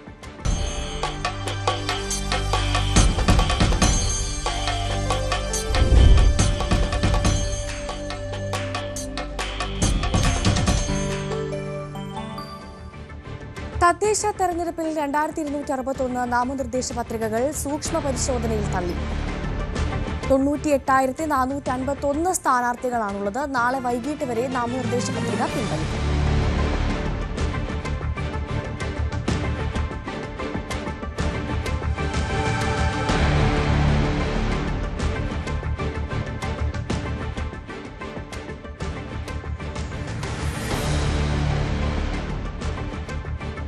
ശബരിമല സ്വർണ്ണക്കൊള്ളയിൽ BJP നടത്തുന്നത് അഡ്ജസ്റ്റ്മെന്റ് രാഷ്ട്രീയമെന്ന് കെ മുരളീധരൻ. ഒഴുക്കൻ മട്ടിലാണ് BJPയുടെ പ്രതിഷേധം. പത്മകുമാറിന്റെ അറസ്റ്റ് തെരഞ്ഞെടുപ്പിൽ പ്രതിഫലിക്കുമോ എന്നതിൽ അഭിപ്രായം പറയുന്നില്ല. തിരുവനന്തപുരം കോർപ്പറേഷൻ ഭരണം പിടിക്കാനാകുമെന്ന ഉറച്ച പ്രതീക്ഷയുണ്ടെന്നും മുരളീധരൻ ന്യൂസ് 18നോട്. തദ്ദേശ തെരഞ്ഞെടുപ്പിന്റെ പ്രചാരണം അതിന്റെ പാരമ്യത്തിലേക്ക് കടക്കുകയാണ്. മേയർ സ്ഥാനാർത്ഥി കൂടിയായ UDFന്റെ മേയർ സ്ഥാനാർത്ഥിയായ KS ശബരിനാഥിനൊപ്പം ഗ്രഹസമ്പർക്കത്തിലാണ് കവടിയാർ വാർഡിൽ കെ മുരളീധരൻ. വലിയ തരത്തിലുള്ള രാഷ്ട്രീയ ആരോപണ പ്രത്യാരോപണങ്ങൾ പുരോഗമിക്കുന്നതിനിടയിലാണ് ഈ ഗ്രഹസന്ദർശനവുമായി മുതിർന്ന നേതാക്കളടക്കം രംഗത്തെത്തിയിരിക്കുന്നത്. ശ്രീ കെ മുരളീധരൻ എന്നോടൊപ്പം ചേരുന്നു. പ്രചാരണം എങ്ങനെയാണ് ഈ ഘട്ടത്തിൽ? വളരെ നല്ല രീതിയിൽ പ്രചാരണം മുന്നോട്ട് നീങ്ങുന്നുണ്ട്. ഇപ്പൊ രണ്ടാം ഘട്ട പ്രചാരണമാണ് നടക്കുന്നത്. ആദ്യഘട്ടം കുറ്റവിചാരണ യാത്ര, അതുപോലെ കോർപ്പറേഷൻ ഓഫീസ് മാർച്ച്, അതോടെ ഒന്നാം ഘട്ടം കഴിഞ്ഞു. ഇപ്പൊ ഗൃഹസന്ദർശനങ്ങളും വാർഡ് കൺവെൻഷനുകളും നടക്കുക. അതാണ് അത് രണ്ടാം ഘട്ടം ഈ മാസം കൊണ്ട് ഞങ്ങൾ തീർന്നു. അറിയാനുള്ളൊരു കാര്യം, പത്മകുമാർ കഴിഞ്ഞ ദിവസം അറസ്റ്റിലായിരിക്കുക. ഈ ഒരു വിഷയം, ഈ ശബരിമല വിഷയം തെരഞ്ഞെടുപ്പിൽ എങ്ങനെ പ്രതിഫലിക്കുന്നു? അല്ല, അത് ജനങ്ങൾ തീരുമാനമെടുക്കട്ടെ. ഞങ്ങൾ ഭക്തജനങ്ങളുടെ കൂടെയാണ് എല്ലാ കാലത്തും. അത് ഇലക്ഷൻ ഉണ്ടെങ്കിലും ശരി, ഇലക്ഷൻ ഇല്ലെങ്കിലും ശരി. ഇപ്പൊ യുവതീ പ്രവേശനത്തിന്റെ കാലത്തും ഞങ്ങൾക്ക് ഭക്തജനങ്ങളുടെ ഒപ്പമാണ് ഞങ്ങൾ നിലകൊണ്ടത്. ഈ കാര്യത്തിൽ ഞങ്ങൾ ഭക്തജനങ്ങളുടെ ഒപ്പമാണ്. തെരഞ്ഞെടുപ്പിൽ പ്രതിഫലിക്കുമെന്ന് കരുതുന്നുണ്ടോ? അല്ല, ഭക്തരുടെ മനസ്സിൽ മുറിവേറ്റിട്ടുണ്ട്. അത് സ്വാഭാവികമായിട്ടും ഉണ്ടാവും. അല്ല, ആ വോട്ട് തങ്ങൾക്കൊപ്പമാക്കാൻ ഇതുമൂലം ഉണ്ടാകുന്ന ഒരു പ്രതിഷേധം തങ്ങൾക്കൊപ്പമാക്കാനുള്ള നീക്കം BJP വലിയ തരത്തിൽ ഇവിടെ നടത്തുന്നു. BJP അഡ്ജസ്റ്റ്മെന്റ് അല്ലേ? ഇപ്പൊ നിങ്ങൾ നോക്കി, യുവതീ പ്രവേശനത്തിന്റെ കാലത്തുണ്ടായ ആവേശമൊന്നുണ്ടോ? എന്താ അതിന്റെ കാരണം? ഒരു വെറും സ്റ്റേറ്റ്മെന്റ്, ഒഴുക്കമായിട്ടുള്ള സ്റ്റേറ്റ്മെന്റ് അല്ലേ? ആരെങ്കിലും ഒരു ശക്തമായിട്ട് രണ്ട് ഡയലോഗ് അടിച്ചിട്ടുണ്ടോ? അപ്പൊ നഗരസഭ പിടിക്കാൻ കഴിയുമെന്ന് വലിയ ഞങ്ങൾ തന്നെ പിടിച്ചിരിക്കും. ആ ആത്മവിശ്വാസത്തിലാണ് UDFന്റെ തെരഞ്ഞെടുപ്പ് പ്രചാരണം ഈ കവടിയാർ വാർഡിൽ പുരോഗമിച്ചുകൊണ്ടിരിക്കുന്നത്. വരും ദിവസങ്ങളിലും ഗ്രഹസന്ദർശനവുമായി മുമ്പോട്ട് പോകാൻ തന്നെയാണ് മുതിർന്ന നേതാക്കളുടെ തീരുമാനം. ക്യാമറമാൻ അരുണിനൊപ്പം ഡാൻ കുര്യൻ, ന്യൂസ് 18. വെൽഫെയർ പാർട്ടിയുമായി കോൺഗ്രസിന് രഹസ്യമായോ പരസ്യമായോ ധാരണയില്ലെന്ന് ആവർത്തിച്ച കോൺഗ്രസ്. കോഴിക്കോട് കൊടിയത്തൂരിലെ UDF കൺവെൻഷനിൽ വെൽഫെയർ നേതാവ് പങ്കെടുത്തതിനെക്കുറിച്ച് അറിയില്ലെന്നാണ് DCC പ്രസിഡന്റ് K പ്രവീൺകുമാറിന്റെ വിശദീകരണം. ഇക്കാര്യം പരിശോധിക്കുമെന്നും പ്രവീൺകുമാർ പറഞ്ഞു. തെരഞ്ഞെടുപ്പ് നാമനിർദ്ദേശ പത്രികാ സമർപ്പണം കഴിഞ്ഞിരിക്കുന്നു. സൂക്ഷ്മ പരിശോധനയും കഴിഞ്ഞു. UDFന്റെ കൺവെൻഷനും പൂർത്തിയായി. പൂർണ്ണ തോതിലുള്ള പ്രചാരണ പ്രവർത്തനങ്ങളിലേക്ക് UDF കോഴിക്കോട് കോർപ്പറേഷൻ കടക്കുകയാണ്. നമുക്കൊപ്പം ജില്ലാ കോൺഗ്രസ് കമ്മിറ്റി അധ്യക്ഷൻ K പ്രവീൺകുമാറുണ്ട്. സൂക്ഷ്മ പരിശോധന കഴിഞ്ഞിരിക്കുന്നു. BM-ന് വോട്ടില്ലാത്തത് വലിയ വിവാദമായി മാറിയിരുന്നു. എങ്ങനെയുണ്ട് പത്രികാ സമർപ്പണത്തിന്റെ സൂക്ഷ്മ പരിശോധന? വിശ്വാസി ഒരിക്കലേ പാമ്പ് കടിക്കുള്ളൂ. ഗ്രാമപഞ്ചായത്തടക്കം ഈ ജില്ലയിൽ നൽകിയ മുഴുവൻ സ്ഥാനാർത്ഥികളുടെയും ഡമ്മി സ്ഥാനാർത്ഥികളുടെയും പത്രിക സ്വീകരിച്ചിരിക്കുന്നു. ഒരു ചെറിയ പഴം പോലും ഒരു പഴവും ഉണ്ടാവില്ല. ഞാൻ പറഞ്ഞല്ലോ, വിശ്വാസി ഒരു തവണ പാമ്പ് കടിക്കുന്ന പറഞ്ഞാൽ അതെല്ലാം ഉണ്ട്. വളരെ കരുതൽ നൽകിയിരുന്നു. 3 ടയർ പരിശോധന നടത്തിയിരുന്നു. അതിനുവേണ്ടിയുള്ള പരിശോധനയ്ക്കുള്ള എല്ലാ സജ്ജീകരണങ്ങളും ഒരുക്കിയിരുന്നു. ഡമ്മി സ്ഥാനാർത്ഥിയുടെ പട്ടിക പോലും തള്ളേണ്ട അവസ്ഥ ഉണ്ടായിട്ടില്ല. അപ്പൊ ഇനി ഒരിക്കലും ഇത്തരത്തിലെ മേൽനോട്ടപ്പിഴവ് ഇനിയും ജില്ലയിൽ ഉണ്ടാവില്ല. ഞാൻ പറഞ്ഞല്ലോ, it is A lesson, it was A lesson. അതൊരിക്കലും ഉണ്ടാവില്ല. അതൊരു മേൽനോട്ടപ്പിഴവെന്നല്ല, അതൊരു വിശ്വാസമായിരുന്നു. ആ വിശ്വാസത്തിലുണ്ടായ പിഴവാണ്. ഉണ്ടാവുമെന്നുറച്ച കാര്യം ഉണ്ടാവില്ല എന്ന് ഒരിക്കലും ചിന്തിക്കാൻ പാടില്ലാത്ത കാര്യം ചിന്തിച്ചു പോയതാണ്. അത് കഴിഞ്ഞു. ഏതായാലും ഞങ്ങൾ ഇറങ്ങിക്കഴിഞ്ഞു. നഗരസഭയും ജില്ലയും ഗ്രാമവും മുനിസിപ്പാലിറ്റിയും ബ്ലോക്കുകളും പിടിക്കാനായി. അപ്പോൾ താങ്കൾ നേരത്തെ പറഞ്ഞിരുന്നു ഈ വെൽഫെയർ പാർട്ടിയുമായി പരസ്യമായോ രഹസ്യമായോ ബന്ധം ഒരിടത്തും ഉണ്ടാവുന്നില്ല. പക്ഷേ ഈ കൊടിയത്തൂരിൽ നിന്നും മറിച്ചൊരു ദൃശ്യങ്ങളാണ് ഇന്നലെ ഇന്നുമൊക്കെ പുറത്തു വരുന്നത്. നിങ്ങൾ അതിന് തൊട്ടപ്പുറത്ത് മുക്കം മുനിസിപ്പാലിറ്റി ഉണ്ട്. വെൽഫെയർ പാർട്ടി കോൺഗ്രസ് നേർക്കെതിരെ മത്സരിക്കുക. മുക്കം മുനിസിപ്പാലിറ്റി നേർക്കെതിരെ മത്സരിക്കുമ്പോൾ കൊടിയത്തൂരിൽ മുന്നിൽ ആരാ വിശ്വസിക്കുക? കൊടിയത്തൂരിൽ സ്ഥാനാർത്ഥി പത്രിക സമർപ്പിക്കാൻ വെൽഫെയർ പാർട്ടി സ്ഥാനാർത്ഥികൾ പോയത് UDF നേതാക്കളൊപ്പമാണ്. ഇന്നലെ അവിടെ വെൽഫെയർ പാർട്ടിയുടെ സംസ്ഥാന കമ്മിറ്റി അംഗം വിദ്യാ ബാലകൃഷ്ണനും ബഷീർ MLA അടക്കം ഇരിക്കുന്ന വേദിയിൽ പ്രസംഗിക്കുകയും ചെയ്തിട്ടുണ്ട്. ദൃശ്യങ്ങളടക്കം പുറത്തു. എന്റെ അറിവപ്പെട്ടിട്ടില്ല. അതുണ്ടെങ്കിൽ ഞാൻ പരിശോധിക്കും. ഞാനൊരു കാര്യം കട്ടൻട്രിയെ പറഞ്ഞിട്ടുണ്ട്. കോഴിക്കോട് ജില്ലയിൽ UDFന്റെ ഘടകകക്ഷികളും അസോസിയേറ്റ് RMPയുമായി അപ്പുറത്ത് ഒരു കക്ഷിയുമായും UDFന് സീറ്റ് തരണയോ മുൻബന്ധമോ ഇല്ല. കൊടിയത്തൂരിലെ പരിശോധിക്കും? ഉണ്ടെങ്കിൽ പരിശോധിക്കും. ഉണ്ടാവില്ലെന്ന് എനിക്ക് ഉറപ്പാണ്. ഉണ്ടെങ്കിൽ പരിശോധിക്കും. അങ്ങനെ വേദി പങ്കിടുന്ന ദൃശ്യങ്ങൾ പുറത്തു വന്നിട്ടുണ്ട് രാവിലെ തന്നെ. ഉണ്ടെങ്കിൽ തീർച്ചയായും പരിശോധിക്കും. ഉറപ്പായും പരിശോധിക്കും. ഈ കോർപ്പറേഷനിലെ ഒരു സൗദ എന്ന സ്ഥാനാർത്ഥിയെ കുറിച്ചും ഇങ്ങനെ പറയുന്നു. വെൽഫെയർ പാർട്ടി നോമിനി ഞാനല്ലേ പ്രഖ്യാപിച്ച സൗദിയെ? ഏതെങ്കിലും പാർട്ടി സമ്മതിക്കുമോ? ഞങ്ങളല്ലേ പറയുന്നത്? അങ്ങനെ വെൽഫെയർ പാർട്ടി സ്വന്തം തുറണ്ടേ? UDF സ്വതന്ത്ര സ്ഥാനത്തെ പ്രഖ്യാപിച്ചത് ഞാനാണ്. പിന്നെ ഇങ്ങനെ വെൽഫെയർ പാർട്ടി സ്വതന്ത്രമായി പ്രഖ്യാപിക്കാൻ സാഹചര്യമല്ലോ? അത് അവിടുത്തെ ജയിക്കാനുള്ള സാഹചര്യം കിടത്തും. UDF സ്ഥാനാർത്ഥിയാണ്. ഞാൻ ഇവിടെ വന്നല്ലോ, ഞാൻ ഇവിടുന്ന് പ്രഖ്യാപിച്ചല്ലോ. DCC പ്രസിഡന്റ് പ്രഖ്യാപിച്ച UDF സ്വന്തം സ്ഥാനാർത്ഥി എങ്ങനെയാ വെൽഫെയർ സ്ഥാനാർത്ഥി? നിങ്ങൾ അങ്ങനെയൊന്നും ദയവായി നിങ്ങളോട് തന്നെ അതെ ദയവായി അങ്ങനെയൊന്നും സൃഷ്ടിക്കരുത്. ഇത് ഞങ്ങളുടെ സ്വന്തം സ്ഥാനാർത്ഥി. നിലവിൽ വന്നിരിക്കുന്നത് പരിശോധിക്കും. നിലവിലുണ്ടെങ്കിൽ പരിശോധിക്കും. ഞാൻ അന്വേഷിക്കട്ടെ എന്തായാലും. ഓക്കെ. എന്തായാലും അദ്ദേഹം ഇപ്പോഴും പറയുന്നത് പരസ്യമായോ രഹസ്യമായോ ഒരു ബന്ധവും വെൽഫെയർ പാർട്ടിയുമായില്ല. കൊടിയത്തൂരിലെ സാഹചര്യം പ്രത്യേകമായി പരിശോധിക്കുമെന്നും അദ്ദേഹം പറയുന്നു. കോഴിക്കോട് കോർപ്പറേഷനിൽ BJPയുടെ സിറ്റിംഗ് സീറ്റായ പുതിയറ പിടിക്കാൻ CPM. ഇതിനായി എരഞ്ഞിപ്പാലം കൌൺസിലറും സ്റ്റാൻഡിംഗ് കമ്മിറ്റി ചെയർപേഴ്സണുമായ C. രേഖയാണ് രംഗത്തിറക്കിയിരിക്കുന്നത്. രാഷ്ട്രീയക്കാരി മാത്രമല്ല, ദേശീയ തലത്തിൽ ശ്രദ്ധേയയായ ഹോക്കി താരമാണ് രേഖ. ദേശീയ ഹോക്കി താരം, കഴിഞ്ഞ കൌൺസിലിലെ standing committee chairperson, Puthiyara ward പിടിക്കാൻ CPM ഇത്തവണ നിയോഗിച്ചിരിക്കുന്നത് ഒരു യുവ പോരാളിയാണ് C. രേഖ. എന്തായാലും C. രേഖ നമുക്കൊപ്പമുണ്ട്. പുതിയ വാർഡിലേക്കാണ് ഇത്തവണ മത്സരം. എങ്ങനെ തോന്നുന്നു പുതിയ ദൗത്യത്തെ? നല്ല അന്തരീക്ഷമാണ്. പ്രത്യേകിച്ച് വളരെ പോസിറ്റീവായിട്ടുള്ള പ്രതികരണവും ജനങ്ങൾ തീർച്ചയായിട്ടും ഏറ്റെടുക്കുമെന്നുള്ള പ്രതീക്ഷയോടുകൂടി തന്നെയാണ് ഇവിടെ മത്സരിക്കാൻ വേണ്ടി ഇറങ്ങിയത്. കഴിഞ്ഞ തവണ കൌൺസിലിലെ ഏറ്റവും പ്രായം കുറഞ്ഞ ആളായിരുന്നു അല്ലേ? 5 വർഷത്തെ അനുഭവങ്ങളെ എങ്ങനെ കാണുന്നു? കഴിഞ്ഞ പ്രാവശ്യത്തെ ഏറ്റവും പ്രായം കുറഞ്ഞ കൗൺസിലറായിരുന്നു. എന്നാൽ ആ ഒരു ചിന്തയോടുകൂടിയല്ല. കാരണം standing committee, education standing committee chairperson എന്ന ഏറ്റവും വലിയ ദൗത്യമാണ് പാർട്ടി എന്നിൽ ഏൽപ്പിച്ചത്. അത് ഒരുപാട് നൂതന പദ്ധതികൾ കൊണ്ടുവരാൻ കോഴിക്കോട് നഗരസഭയ്ക്ക് സാധിച്ചിട്ടുണ്ട്. ഒട്ടേറെ വികസന പ്രവർത്തനങ്ങൾ കോഴിക്കോട് നഗരസഭയ്ക്ക് ഉള്ളിൽ വന്നിട്ടുണ്ട്. അപ്പോൾ ആ ഒരു വികസന പ്രവർത്തനത്തിന്റെ തുടർച്ച വേണമെന്നുള്ള ഒരു ഉദ്ദേശ ലക്ഷ്യത്തോടു കൂടി തന്നെയാണ് ഇത്തവണയും മത്സര രംഗത്തേക്ക് ഇറങ്ങുന്നത്. ഈ കോഴിക്കോട് കേവലം ഈ വികസന പദ്ധതികൾക്കപ്പുറം ഈ സാംസ്കാരിക സാമൂഹിക പരിപാടികൾ, സാഹിത്യ കാര്യങ്ങൾ, ഇവയ്ക്കൊക്കെ പ്രാധാന്യം നൽകുന്നതാണല്ലേ? അത്തരത്തിൽ ഏറ്റവും പ്രധാനപ്പെട്ട ഒരു സ്റ്റാൻഡിംഗ് കൗൺസിൽ കൂടിയാണ് വിദ്യാഭ്യാസം. പാർട്ടി വലിയൊരു ഉത്തരവാദിത്തമാണ് നൽകിയത്. തീർച്ചയായിട്ടും നമുക്ക് ഏവർക്കും അഭിമാനിക്കാവുന്ന ഏറ്റവും വലിയ കാര്യമാണ് അത്. ഇന്ത്യയിൽ തന്നെ കേരളത്തിന് സാഹിത്യ നഗര പദവി ലഭിച്ചു എന്നുള്ളത്. അതിന് കോഴിക്കോട് നഗരസഭയോടൊപ്പം നിന്ന് അതിലൊരു അംഗമായി പ്രവർത്തിക്കാൻ കഴിഞ്ഞതും, പ്രത്യേകിച്ച് ഈ പുതിയറ വാർഡിനെ സംബന്ധിച്ചിടത്തോളം SK പൊറ്റക്കാട് അദ്ദേഹത്തിൻ്റെയൊക്കെ മണ്ണാണ്. അപ്പോൾ അതിൽ ഇവിടെ സ്ഥാനാർത്ഥിയായി മത്സരിക്കുക എന്നുള്ളത് ഏറ്റവും വലിയ ഭാഗ്യം തന്നെയായി കണക്കാക്കപ്പെടുന്നു. ഇതൊരു BJPയുടെ സിറ്റിംഗ് വാർഡാണല്ലേ? കഴിഞ്ഞ കുറച്ചാളായി BJP 22 സ്ഥലത്തൊക്കെ 2ാം സ്ഥാനത്തെത്തി കൗൺസിലർമാരെ സ്ഥിരമായി വിജയിപ്പിക്കാൻ കഴിയുന്നു. അതുകൊണ്ട് ഇവിടുത്തെ അക്കൗണ്ട് പൂട്ടിക്കുക എന്ന് തന്നെയാണ് കരുതുന്നത്. തീർച്ചയായിട്ടും BJPയുടെ സിറ്റിംഗ് വാർഡൊന്നുമല്ല, കഴിഞ്ഞ തവണ മാറി എന്നുള്ളത് മാത്രമേ ഉള്ളൂ. അതിന് മുന്നത്തെ തവണ CPM തന്നെയായിരുന്നു ഈ വാർഡ് ഭരിച്ചുകൊണ്ടിരുന്നത്. ഇത്തവണ തീർച്ചയായിട്ടും വീണ്ടും തിരിച്ചെടുക്കും എന്നുള്ള പ്രതീക്ഷയോടുകൂടി തന്നെയാണ് തിരിച്ചിറങ്ങുന്നത്. ഒരു രാഷ്ട്രീയക്കാരി എന്നതിനപ്പുറം ഒരു കായിക താരം കൂടിയാണല്ലേ? കായിക രംഗത്തെ വിശേഷങ്ങൾ എന്തൊക്കെയാണ്? കായിക താരം കൂടി തന്നെയാണ്. കായികത്തിന് വേണ്ടി പ്രത്യേകമായി സമയം കണ്ടെത്താറുണ്ട്. ചില സമയങ്ങളിൽ ചെറിയൊരു ഇഞ്ചുറി പറ്റിയത് കാരണം വലിയ രീതിയിൽ മാച്ചസിലേക്കൊന്നും ഇറങ്ങാൻ സാധിച്ചിട്ടില്ല. എന്നാലും പറ്റുന്ന സമയങ്ങളിൽ കളിക്കാൻ പോകാറുണ്ട്. അങ്ങനെ ഒരു ടീമായിട്ട് എനിക്ക് പോകാൻ ഇതുവരെ സാധിച്ചിട്ടുണ്ട്. കായികവും ഇതുപോലെ തന്നെ മെയിൻറ്റെയിൻ ചെയ്ത് മുന്നോട്ടേക്ക് പോകുന്നുണ്ട്. വിദ്യാഭ്യാസവും ഇതിന്റെ കൂടെ മെയിൻറ്റെയിൻ ചെയ്ത് പോകുന്നു. ഹോക്കി പ്ലെയർ ആയിരുന്നല്ലേ? ഏതൊക്കെ ലെവൽ വരെ കളിച്ച് എങ്ങനെയായിരുന്നു കളി അനുഭവങ്ങൾ? ഞാൻ അതായത് 5 വർഷം മുൻപ് ഓൾ ഇന്ത്യ യൂണിവേഴ്സിറ്റി കഴിഞ്ഞിറങ്ങിയപ്പോഴാണ് 22ാം വയസ്സിൽ ഞാൻ സ്ഥാനാർത്ഥിയാവുന്നത്. അവിടെ എരഞ്ഞിപ്പാലം വാർഡിനെ പ്രതിനിധീകരിച്ചുകൊണ്ടാണ്. അവിടുന്ന് ജയിച്ചു. പിന്നെ ഒരു സ്റ്റാൻഡിംഗ് കമ്മിറ്റി ചെയർപേഴ്സണായി. പിന്നീട് വീണ്ടും ജനവിധി തേടുകയാണ്. ഈ പ്രാക്ടീസ് ഒക്കെ ഇതിനിടയ്ക്ക് നടക്കുന്നുണ്ടോ, അതോ കളിയെ പൂർണ്ണമായും ഈ രാഷ്ട്രീയ പ്രവർത്തനത്തിനും തിരക്കിനും ഇടയ്ക്ക് ഉപേക്ഷിച്ചു? ഇല്ല, രാത്രി കാലങ്ങളിലാണ് അധികം പ്രാക്ടീസ് ചെയ്യാറ്. ടർഫിൽ ഏട്ടന്മാരുണ്ടാവും. അങ്ങനെ ഉള്ള സമയങ്ങളിൽ പ്രാക്ടീസ് ചെയ്യാൻ പോവാറുണ്ട്. കളിയൊപ്പം ഉണ്ടാവും? കളിയൊപ്പമുണ്ട്. വിദ്യാഭ്യാസം ഏത് രീതിയിലാണ് മുന്നോട്ട് പോകുന്നത്? പഠനവും ഉണ്ടോ? പഠനമുണ്ട്. ഞാൻ ഡിഗ്രി കഴിഞ്ഞ് ഇറങ്ങിയപ്പോഴാണ് കൗൺസിലർ ആയത്. അതിനോടൊപ്പം JDC കംപ്ലീറ്റ് ചെയ്തു. ഇപ്പം MBA ചെയ്തുകൊണ്ടിരിക്കുന്നു. ഈ കഴിഞ്ഞ 14-15 വർഷത്തിലധികമായി LDF ഭരിക്കുന്ന കോർപ്പറേഷനാണ്. എന്താണ് തുടർച്ചയായ ഒരു ഭരണ തുടർച്ചയുടെ ഒരു കെമിസ്ട്രി എന്താണ്? എല്ലാ തവണയും പറയും ഇത്തവണ ഞങ്ങൾ വീഴ്ത്തും, പക്ഷേ കോഴിക്കോട് വീഴുന്നില്ല. ഇത്തവണയും അവർ പറയുന്നത് ബംഗാൾ പോലെ ത്രിപുര പോലെ CPM കോട്ട നിലംപൊത്തും, അടുത്തവണ കേരളത്തിൽ ഭരണം പിടിക്കുമെന്നാണ്.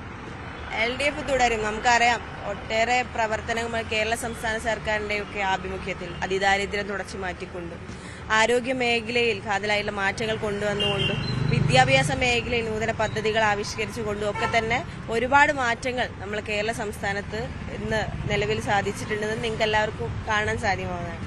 ഞാനെല്ലാം പഠിക്കുന്ന സമയത്തുള്ള വിദ്യാലയങ്ങൾ മാറി മാറി ഒരുപാട് അന്താരാഷ്ട്ര നിലവാരത്തിലേക്ക്, ഞാൻ നടക്കാവ് സ്കൂളിലാണ് പഠിച്ചിട്ടുള്ളത്. അപ്പോൾ അവിടുത്തെ അന്താരാഷ്ട്ര നിലവാരത്തിലുള്ള പട്ടികയിൽ നോക്കിയാൽ നമുക്കറിയാം മുൻ MLA പ്രതിഭേൻ്റെയൊക്കെ നേതൃത്വത്തിൽ ഒരുപാട് പ്രവർത്തനങ്ങൾ സ്കൂളിൽ തന്നെ അന്താരാഷ്ട്ര നിലവാരത്തിലേക്ക് കൊണ്ടുവരാമെന്ന് പറയുന്നത് ചെറിയ കാര്യമല്ല. അപ്പോൾ ഇന്ത്യയിൽ തന്നെ വെല്ലുവിളിച്ചുകൊണ്ട് നമുക്ക് അത്തരം വലിയ രീതിയിലേക്കുള്ള പദ്ധതികൾ ആവിഷ്കരിക്കാൻ പറ്റി എന്നുള്ളത് പ്രത്യേകിച്ച് കേരള സംസ്ഥാന സർക്കാരിൻ്റെയൊക്കെ തന്നെ മുൻകൈ എടുത്തുകൊണ്ടാണ്. ഒരുപാട് വികസന പ്രവർത്തനങ്ങൾ അത് ജനങ്ങളിലേക്ക് എത്തിക്കൊണ്ട് അവർക്കറിയാം എങ്ങനെയാണ് ഇത്തരത്തിലുള്ള മാറ്റങ്ങൾ കൊണ്ടുവന്നിട്ടുള്ളതെന്നുള്ളത്. അപ്പോൾ അത് ജനങ്ങൾ ഏറ്റെടുത്തുകൊണ്ട് LDF തുടരും എന്നുള്ളതിൽ യാതൊരു സംശയവുമില്ല. ഇപ്പോൾ തന്നെ ഈ വാർഡിലിറങ്ങിയപ്പോൾ തന്നെ വലിയ രീതിയിലുള്ള നെഗറ്റീവ്സ് ഒന്നുമില്ല, നല്ല പോസിറ്റീവാണ്. എല്ലാ ജനങ്ങൾക്ക് മനസ്സിലായിട്ടുണ്ട്. ആ തിരിച്ചറിവ് തന്നെയാണ് ഞങ്ങളുടെ LDF തുടരുമെന്ന് ഉറച്ച വിശ്വാസത്തോടു കൂടി പറയാൻ സാധ്യമാകുന്നത്. എന്തായാലും പുതിയറ വാർഡ് ഇത്തവണ BJPയിൽ നിന്ന് പിടിച്ചെടുക്കുമെന്ന പ്രതീക്ഷയോടുകൂടിയാണ് രേഖ മത്സരരംഗത്തുള്ളത്. കായിക രംഗത്തെ അനുഭവമടക്കം പ്രയോജനപ്പെടുത്തി വിദ്യാഭ്യാസ സ്റ്റാൻഡിംഗ് കമ്മിറ്റി ചെയർപേഴ്സണായി നടത്തിയ സേവനങ്ങളും ഗുണകരമായി മാറുമെന്ന പ്രതീക്ഷയിൽ തന്നെയാണ് സ്ഥാനാർത്ഥിയുള്ളത്. LDF UDF മുന്നണികൾ മാറി മാറി ഭരിച്ചിരുന്ന പഞ്ചായത്താണ് പത്തനംതിട്ടയിലെ കോട്ടാങ്ങൽ. കഴിഞ്ഞ തവണ SDP പിന്തുണയിൽ LDF അധികാരത്തിലെത്തിയതോടെ കോട്ടാങ്ങൽ പഞ്ചായത്ത് സംസ്ഥാന തലത്തിൽ തന്നെ രാഷ്ട്രീയ ശ്രദ്ധ പിടിച്ചുപറ്റി. ഇത്തവണ ഭരണം ഒറ്റയ്ക്ക് നിലനിർത്താം എന്ന പ്രതീക്ഷയിലാണ് ഇടതുമുന്നണി. അതേസമയം അധികാരത്തിൽ തിരിച്ചെത്താമെന്ന ആത്മവിശ്വാസം UDFിനുമുണ്ട്. ഇത്തവണയും നിർണായക സ്വാധീന ശക്തിയാകാനുള്ള തയ്യാറെടുപ്പിലാണ് SDPI. 5 വീതം അംഗങ്ങളാണ് LDFിനും BJPക്കും കോട്ടാങ്കൽ പഞ്ചായത്തിലുണ്ടായിരുന്നത്. കോൺഗ്രസിന് 2 സീറ്റും SDPIക്ക് 1 സീറ്റുമായിരുന്നു കക്ഷിനില. ഇടതുമുന്നണിയും BJPയും തുല്യനിലയിലെത്തിയതോടെ SDPയുടെ പിന്തുണ LDFിലെത്തി. SDPയുടെ പിന്തുണ വേണ്ടെന്ന് പ്രഖ്യാപിച്ച് 2 തവണ രാജിവെച്ചെങ്കിലും 3-ാം തവണ പിന്തുണ സ്വീകരിച്ചാണ് ഭരണം നടത്തിയത്. UDFും BJPയും ഈ തെരഞ്ഞെടുപ്പിലും പ്രധാന ആയുധമാക്കുന്നതും SDPയുടെ പിന്തുണ തന്നെയാണ്. എന്നാൽ SDPയുടെ പിന്തുണയില്ലാതെ തന്നെ വികസന നേട്ടങ്ങൾ പ്രചരണ ആയുധമാക്കി ഭരണ തുടർച്ച ഉണ്ടാക്കാമെന്നുള്ള പ്രതീക്ഷയിലാണ് ഇടതുമുന്നണി. ഞങ്ങൾ ഇത്തവണ ഒരു വലിയ മൃഗീയ ഭൂരിപക്ഷത്തോടെ ഒറ്റയ്ക്ക് ഭരിക്കുന്ന രീതിയിൽ ആണ് ഞങ്ങൾ തിരഞ്ഞെടുപ്പിനെ ഇത്തവണ നേരിടുന്നത്. അത്രയ്ക്ക് വലിയൊരു ആത്മവിശ്വാസത്തോടുകൂടിയാണ് ഈ തിരഞ്ഞെടുപ്പിനെ കാണുന്നത്. ഈ പഞ്ചായത്തിലെ കഴിഞ്ഞ 5 വർഷത്തിന് മുമ്പ് നടന്ന വികസന പ്രവർത്തനങ്ങളും അതിനുശേഷം നടന്ന വികസന പ്രവർത്തനങ്ങളും ആളുകൾക്ക് താരതമ്യം ചെയ്തുകൊണ്ട് ഈ ഇലക്ഷനെ നേരിടാൻ കഴിയും എന്നുള്ളതാണ് പ്രധാന വസ്തുത. ഇടതുമുന്നണിക്ക് പിന്തുണ നൽകിയിരുന്നെങ്കിലും ഭരണത്തിൽ SDPI തൃപ്തരായിരുന്നില്ല. എങ്കിലും ഇത്തവണ BJPയെ അധികാരത്തിൽ നിന്ന് മാറ്റി നിർത്താൻ വീണ്ടും LDFിനോ UDFിനോ പിന്തുണ നൽകാനാണ് SDPIയുടെ തീരുമാനം. നിലവിൽ നമുക്ക് ഭരണകാര്യത്തിൽ ഒരു ഇടപെടലും ഉണ്ടായിട്ടില്ല എന്നാണ് പറയാനുള്ളത്. പക്ഷേ ഇനി വരുന്ന ഇലക്ഷനിൽ പാർട്ടിക്ക് തികച്ചും ഭരണപക്ഷത്ത് തന്നെ നമ്മുടെ കക്ഷിയുടെ പിന്തുണയോട് കൂടി മാത്രമേ ഇനി ഒരു കോട്ടാം പഞ്ചായത്തിൽ ഭരിക്കുവാൻ സാധിക്കുകയുള്ളൂ എന്നാണ് പാർട്ടി ഇതുവരെ നടത്തിയിട്ടുള്ള പഠനത്തിൽ മനസ്സിലാക്കാൻ സാധിക്കുന്നത്. കഴിഞ്ഞ തവണ 2 സീറ്റുകളിൽ മാത്രം ഒതുങ്ങേണ്ടി വന്നെങ്കിലും ഈ തെരഞ്ഞെടുപ്പിൽ അധികാരത്തിൽ തിരിച്ചെത്താമെന്നുള്ള പ്രതീക്ഷയിലാണ് കോൺഗ്രസ്. ഭരണകാര്യത്തിൽ CPMന് വളരെ പരാജയമായിരുന്നു ഈ പഞ്ചായത്തിൽ. ഭരണത്തിൽ ഈ അടുത്ത ഇലക്ഷനിൽ ഈ കാര്യങ്ങൾ ജനങ്ങളെ ബോധ്യപ്പെടുത്തി UDF വൻ വിജയത്തിൽ ഭൂരിപക്ഷത്തോടുകൂടി കോട്ടാങ്ങൽ പഞ്ചായത്തിൽ അധികാരത്തിൽ വരുമെന്ന് ഞങ്ങൾക്ക് ഉറച്ച വിശ്വാസമുണ്ട്. ജനങ്ങൾ അത്രയ്ക്കും അടുത്തുപോയി. ഇത്തവണയും ഒരു മുന്നണിക്കും ഒറ്റയ്ക്ക് ഭൂരിപക്ഷത്തിലെത്താനായില്ലെങ്കിൽ കോട്ടാങ്ങൽ പഞ്ചായത്ത് അപ്രതീക്ഷിത രാഷ്ട്രീയ സംഭവങ്ങൾക്ക് സാക്ഷിയാകും. ന്യൂസ് 18 പത്തനംതിട്ട. ഇടുക്കിയിൽ കോൺഗ്രസിനോട് ഇടഞ്ഞ മുസ്ലിം ലീഗ്. ഉടുമ്പൻചോല നിയോജക മണ്ഡലത്തിൽ ഉൾപ്പെടുന്ന 3 വാർഡുകളിൽ ലീഗ് ഒറ്റയ്ക്ക് മത്സരിക്കും. കോൺഗ്രസ് മുന്നണി മര്യാദ പാലിച്ചില്ലെന്ന് ആരോപിച്ചാണ് തീരുമാനം. നെടുങ്കണ്ടം ഗ്രാമപഞ്ചായത്തിലെ 7, 16 വാർഡുകളിലും രാജാക്കാട് പഞ്ചായത്തിലെ 9-ാം വാർഡിലുമാണ് മുസ്ലിം ലീഗ് ഒറ്റയ്ക്ക് മത്സരിക്കുന്നത്. കഴിഞ്ഞ തദ്ദേശ സ്വയംഭരണ തെരഞ്ഞെടുപ്പിൽ നെടുങ്കണ്ടത്തെ 2 വാർഡുകളിൽ ലീഗാണ് മത്സരിച്ചത്. ഇതോടൊപ്പം രാജാക്കാട് പഞ്ചായത്തിലെ 1 വാർഡ് വിട്ടു നൽകാമെന്നും മുൻപ് ധാരണ ഉണ്ടാക്കിയിരുന്നു. എന്നാൽ മുൻപ് ലീഗ് മത്സരിച്ച 2 വാർഡുകളും കോൺഗ്രസ് നേതാക്കൾ തിരിച്ചെടുത്ത ഇഷ്ടക്കാർക്ക് നൽകിയെന്നാണ് ആരോപണം. രാജാക്കാട് പഞ്ചായത്തിൽ കോൺഗ്രസ് ഒരു എഗ്രിമെന്റ് വെച്ചിരുന്നു. 9ാം വാർഡ് ഇപ്രാവശ്യത്തെ 2025 തെരഞ്ഞെടുപ്പിൽ രാജാക്കാട് പഞ്ചായത്തിലെ 9ാം വാർഡ് മുസ്ലിം ലീഗിന് നൽകാമെന്നുള്ള നിബന്ധന പോലും എഗ്രിമെന്റ് പോലും അട്ടിമറിക്കപ്പെട്ട് മുസ്ലിം ലീഗിനെ അപമാനിക്കുന്ന ഒരു സ്ഥിതിയിലാണ് ഇവിടുത്തെ കോൺഗ്രസ് നേതൃത്വം പെരുമാറിയത്. ജില്ലാ UDF നേതൃത്വം ഈ കാര്യത്തിൽ അനുകൂലമായിരുന്നെങ്കിലും ലീഗിന് 2 സീറ്റ് എന്നുള്ളത് ന്യായമായ ഒരു ആവശ്യമാണെന്ന് അവർ അംഗീകരിച്ചുകൊണ്ട് തന്നെ ഞങ്ങളോട് സംസാരിക്കുകയും അക്കാര്യം ഇവിടുത്തെ ഈ തെരഞ്ഞെടുപ്പിന്റെ ചുമതല വഹിക്കുന്ന പ്രധാന 2 നേതാക്കന്മാർ അതിന് യാതൊരു മുഖവിലയും കൽപ്പിക്കാതെ അവരുടെ ഒരു പ്രത്യേകമായ ഒരു താല്പര്യമാണ് ലീഗിനെ ഒഴിവാക്കുന്ന അവസ്ഥയുമായി ഉണ്ടായതെന്നാണ് നമുക്ക് മനസ്സിലാക്കാൻ സാധിച്ചത്. നെടുങ്കണ്ടം 7ാം വാർഡിൽ യൂത്ത് ലീഗ് നിയോജക മണ്ഡലം സെക്രട്ടറി സിയാദ് കുന്നുകുഴിയും 16ാം വാർഡിൽ യൂത്ത് ലീഗ് നിയോജക മണ്ഡലം പ്രസിഡന്റ് അബ്ദുൾ റഷീദും രാജാക്കാട് 9ാം വാർഡിൽ മുസ്ലിം ലീഗ് ജില്ലാ സെക്രട്ടറി KM സുധീറുമാണ് മത്സരിക്കുന്നത്. കോൺഗ്രസിലെ പ്രാദേശിക നേതാക്കന്മാർക്ക് മത്സരിക്കാൻ മറ്റ് ജനറൽ വാർഡുകൾ ഇല്ലാതെ വന്നതോടെയാണ് ലീഗിന്റെ സീറ്റുകൾ ഏറ്റെടുത്തത് എന്നാണ് അഭ്യൂഹം. എന്നാൽ ഇത് മുന്നണിയിൽ ചർച്ച ചെയ്യാത്തതാണ് ലീഗിനെ ചൊടിപ്പിച്ചത്. ന്യൂസ് 18 ഇടുക്കി. വോട്ടർ പട്ടികയിൽ നിന്ന് പേര് നീക്കം ചെയ്തെന്ന യുവതിയുടെ പരാതിയിൽ ഹൈക്കോടതിയുടെ ഇടപെടൽ. പേര് പുനഃസ്ഥാപിക്കാൻ തയ്യാറായി പഞ്ചായത്ത്. കോട്ടപ്പടി സ്വദേശിനി പൈനാടത്ത് മെയ്മോൾ സ്വയം കേസ് വാദിച്ചാണ് അനുകൂല വിധി നേടിയെടുത്തത്. കോട്ടപ്പടി സ്വദേശിനി മെയ്മോൾ P. ഡേവിസ് മുൻപും വാർത്തകളിൽ ഇടം നേടിയിട്ടുണ്ട്. ആനശല്യം രൂക്ഷമായ വേങ്ങൂരിലെ പുരയിടത്തിന്റെ കൈമാറ്റത്തിനുണ്ടായ തടസ്സങ്ങൾക്കെതിരെയും അവർ നിയമ പോരാട്ടം നടത്തിയതാണ്. ഹൈക്കോടതി ഉത്തരവിനെ തുടർന്ന് വനം വകുപ്പ് ഭൂമി ഏറ്റെടുക്കുകയും അതിനായി 45 ലക്ഷം രൂപ മെയ്മോൾക്ക് നൽകുകയും ചെയ്തു. ഇപ്പോൾ രണ്ടാമതും നീതി നിഷേധിക്കുന്നതിനെതിരെ ഒറ്റയാൾ പോരാട്ടം നടത്തി വിജയിച്ചിരിക്കുകയാണ് യുവതി. മെയ്മോൾ വേങ്ങൂരിലെ ഭൂമി വനം വകുപ്പിന് കൈമാറിയതോടെ കോട്ടപ്പടിയിലേക്കാണ് താമസം മാറിയത്. പിന്നാലെ വേങ്ങൂർ ഗ്രാമപഞ്ചായത്ത് സെക്രട്ടറി മെയ്മോളുടെയും കുടുംബത്തിന്റെയും പേര് വോട്ടേഴ്സ് ലിസ്റ്റിൽ നിന്ന് നീക്കം ചെയ്തു. എന്നാൽ തെരഞ്ഞെടുപ്പ് കമ്മീഷന്റെ വെബ്സൈറ്റിൽ ഇത് അപ്ഡേറ്റ് ചെയ്തിട്ടില്ല. ഇത് കാരണം പുതുതായി താമസം മാറിയ കോട്ടപ്പടി പഞ്ചായത്തിലും പേര് ചേർത്തിട്ടില്ല. വിവരം ശ്രദ്ധയിൽപ്പെട്ടതോടെ പഞ്ചായത്ത് സെക്രട്ടറിക്കും എറണാകുളം ജോയിന്റ് ഡയറക്ടർക്കും പരാതി നൽകി. എന്നാൽ അനുകൂല നടപടി ഉണ്ടാകാതായതോടെയാണ് ഹൈക്കോടതിയിൽ സ്വന്തമായി കേസ് വാദിക്കാൻ തീരുമാനിച്ചത്. തദ്ദേശ സ്വയംഭരണ സ്ഥാപനങ്ങളിലേക്കുള്ള ലിസ്റ്റില് പേര് ചേർക്കണമെന്നുണ്ടെങ്കിൽ നമ്മളൊരു സ്ഥലത്ത് ഏറ്റവും കുറഞ്ഞത് 6 മാസമെങ്കിലും താമസം വേണം. ഞാനിപ്പോൾ പുതിയ സ്ഥലത്തേക്ക് ഞാൻ ഇപ്പോൾ പുതിയതായിട്ട് താമസിക്കുന്ന കോട്ടപ്പടി പഞ്ചായത്തിന് കീഴിലേക്ക് എൻ്റെ വോട്ട് സ്ഥിരപ്പെടുത്താനോ അല്ലെങ്കിൽ ചേർക്കാനോ വേണ്ടിയിട്ട് എനിക്കൊരു സമയപരിധി കിട്ടിയിട്ടില്ല. ഞാൻ പുതിയ സ്ഥലത്ത് താമസക്കാരി ആയിട്ടുമില്ല, എന്നാൽ പഴയ സ്ഥലത്ത് നിന്ന് താമസം വിടുകയും ചെയ്തു. അപ്പോൾ എവിടെയും ഇല്ലാത്ത തരത്തിൽ എൻ്റെ വോട്ട് നിഷേധിക്കുമ്പോൾ എൻ്റെ വോട്ടവകാശം അനാഥത്വമായി പോയി എന്ന് വേണമെങ്കിൽ പറയാം. അപ്പൊ അതിനെ ചോദ്യം ചെയ്തുകൊണ്ട് എന്തുകൊണ്ട് മാറ്റിയെന്ന് ചോദിച്ചുകൊണ്ട് വേങ്ങൂർ ഗ്രാമപഞ്ചായത്തിൽ പരാതി കൊടുത്തിരുന്നു. സെപ്റ്റംബർ 25-ാം തീയതിയാണ് പരാതി കൊടുക്കുന്നത്. അപ്പോൾ അവർ പറഞ്ഞു താമസം മാറിയതിനാലാണ് എന്ന് പറഞ്ഞു. ഹൈക്കോടതി സിംഗിൾ ബെഞ്ച് ജസ്റ്റിസ് PV കുഞ്ഞികൃഷ്ണനാണ് കേസ് പരിഗണിച്ച് അനുകൂല ഉത്തരവ് പുറപ്പെടുവിച്ചത്. ഇതോടെ മെയ്മോളും അമ്മയും സഹോദരനും ഉൾപ്പെടെ 3 പേരുടെ പേരാണ് വോട്ടർ പട്ടികയിൽ പുനഃസ്ഥാപിച്ചത്. സമ്മതിദാന അവകാശത്തിനു വേണ്ടി ഒറ്റയാൾ പോരാട്ടം നടത്തിയ മെയ്മോളുടെ കഥ നിരവധി പേർക്ക് പ്രചോദനമാണ്. ന്യൂസ് 18 എറണാകുളം. ശബരിമല വിഷയം തെരഞ്ഞെടുപ്പിൽ 100% പ്രതിഫലിക്കുമെന്ന് നടൻ മണിയൻ പിള്ളരാജു ന്യൂസ് 18നോട്. താൻ ഒരു രാഷ്ട്രീയ പാർട്ടിയോടും പ്രത്യേക മമത പുലർത്തുന്ന വ്യക്തിയല്ലെന്നും നിയമസഭാ തെരഞ്ഞെടുപ്പിന്റെ സെമി ഫൈനലായി തദ്ദേശ തെരഞ്ഞെടുപ്പ് മാറുമെന്നും മണിയൻ പിള്ളരാജു. തദ്ദേശ തെരഞ്ഞെടുപ്പിന്റെ മുന്നൊരുക്കങ്ങളിലാണ് നടൻ മണിയൻ പിള്ളരാജു എന്നോടൊപ്പം ചേരുന്നത്. എങ്ങനെയാണ് പ്രതീക്ഷയുടെ ഇത്തവണത്തെ തെരഞ്ഞെടുപ്പ്? ഇലക്ഷന്റെ പ്രതീക്ഷ ഞാൻ പറയുന്നത് ആർക്കും ഒന്നും പറയാൻ പറ്റില്ല. കാരണം ഈ പൈസ കൊടുത്ത് വോട്ട് ചെയ്യാൻ പറഞ്ഞാൽ പോലും കാശ് വാങ്ങിച്ച് പോക്കറ്റ് ഇട്ടാലും പോളിംഗ് ബൂത്തിൽ ചെല്ലുമ്പം അവനവൻ്റെ ഒരു മനസ്സാക്ഷി അനുസരിച്ച് വോട്ട് ചെയ്യുള്ളൂ.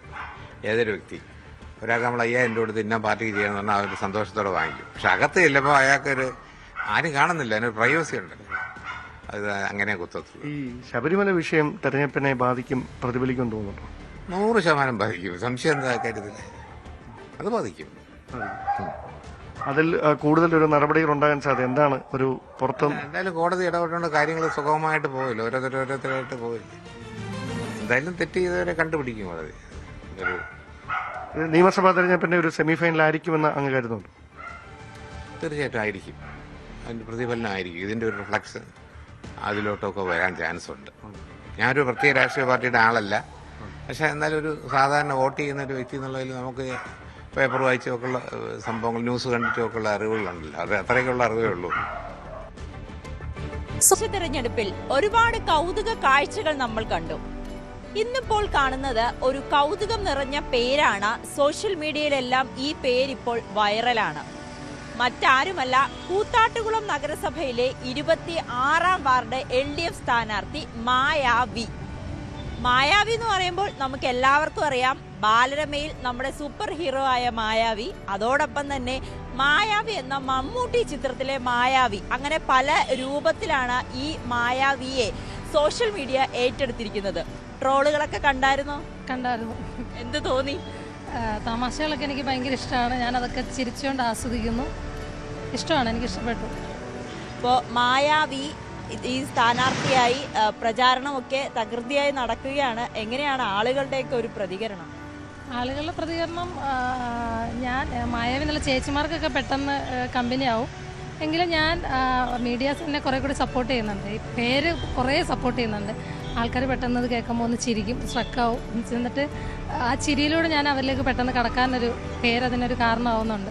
എനിക്ക് തോന്നുന്നു യുവാക്കളിലേക്ക് ചെല്ലുമ്പോഴായിരിക്കും, വോട്ടഭ്യർത്ഥിച്ച് ചെല്ലുമ്പോഴായിരിക്കും ഈ മായാവി എന്ന പേര് അവർ കുറച്ചുകൂടി മറ്റൊരു തരത്തിലേക്ക് ഏറ്റെടുക്കുന്നത്, അല്ലേ?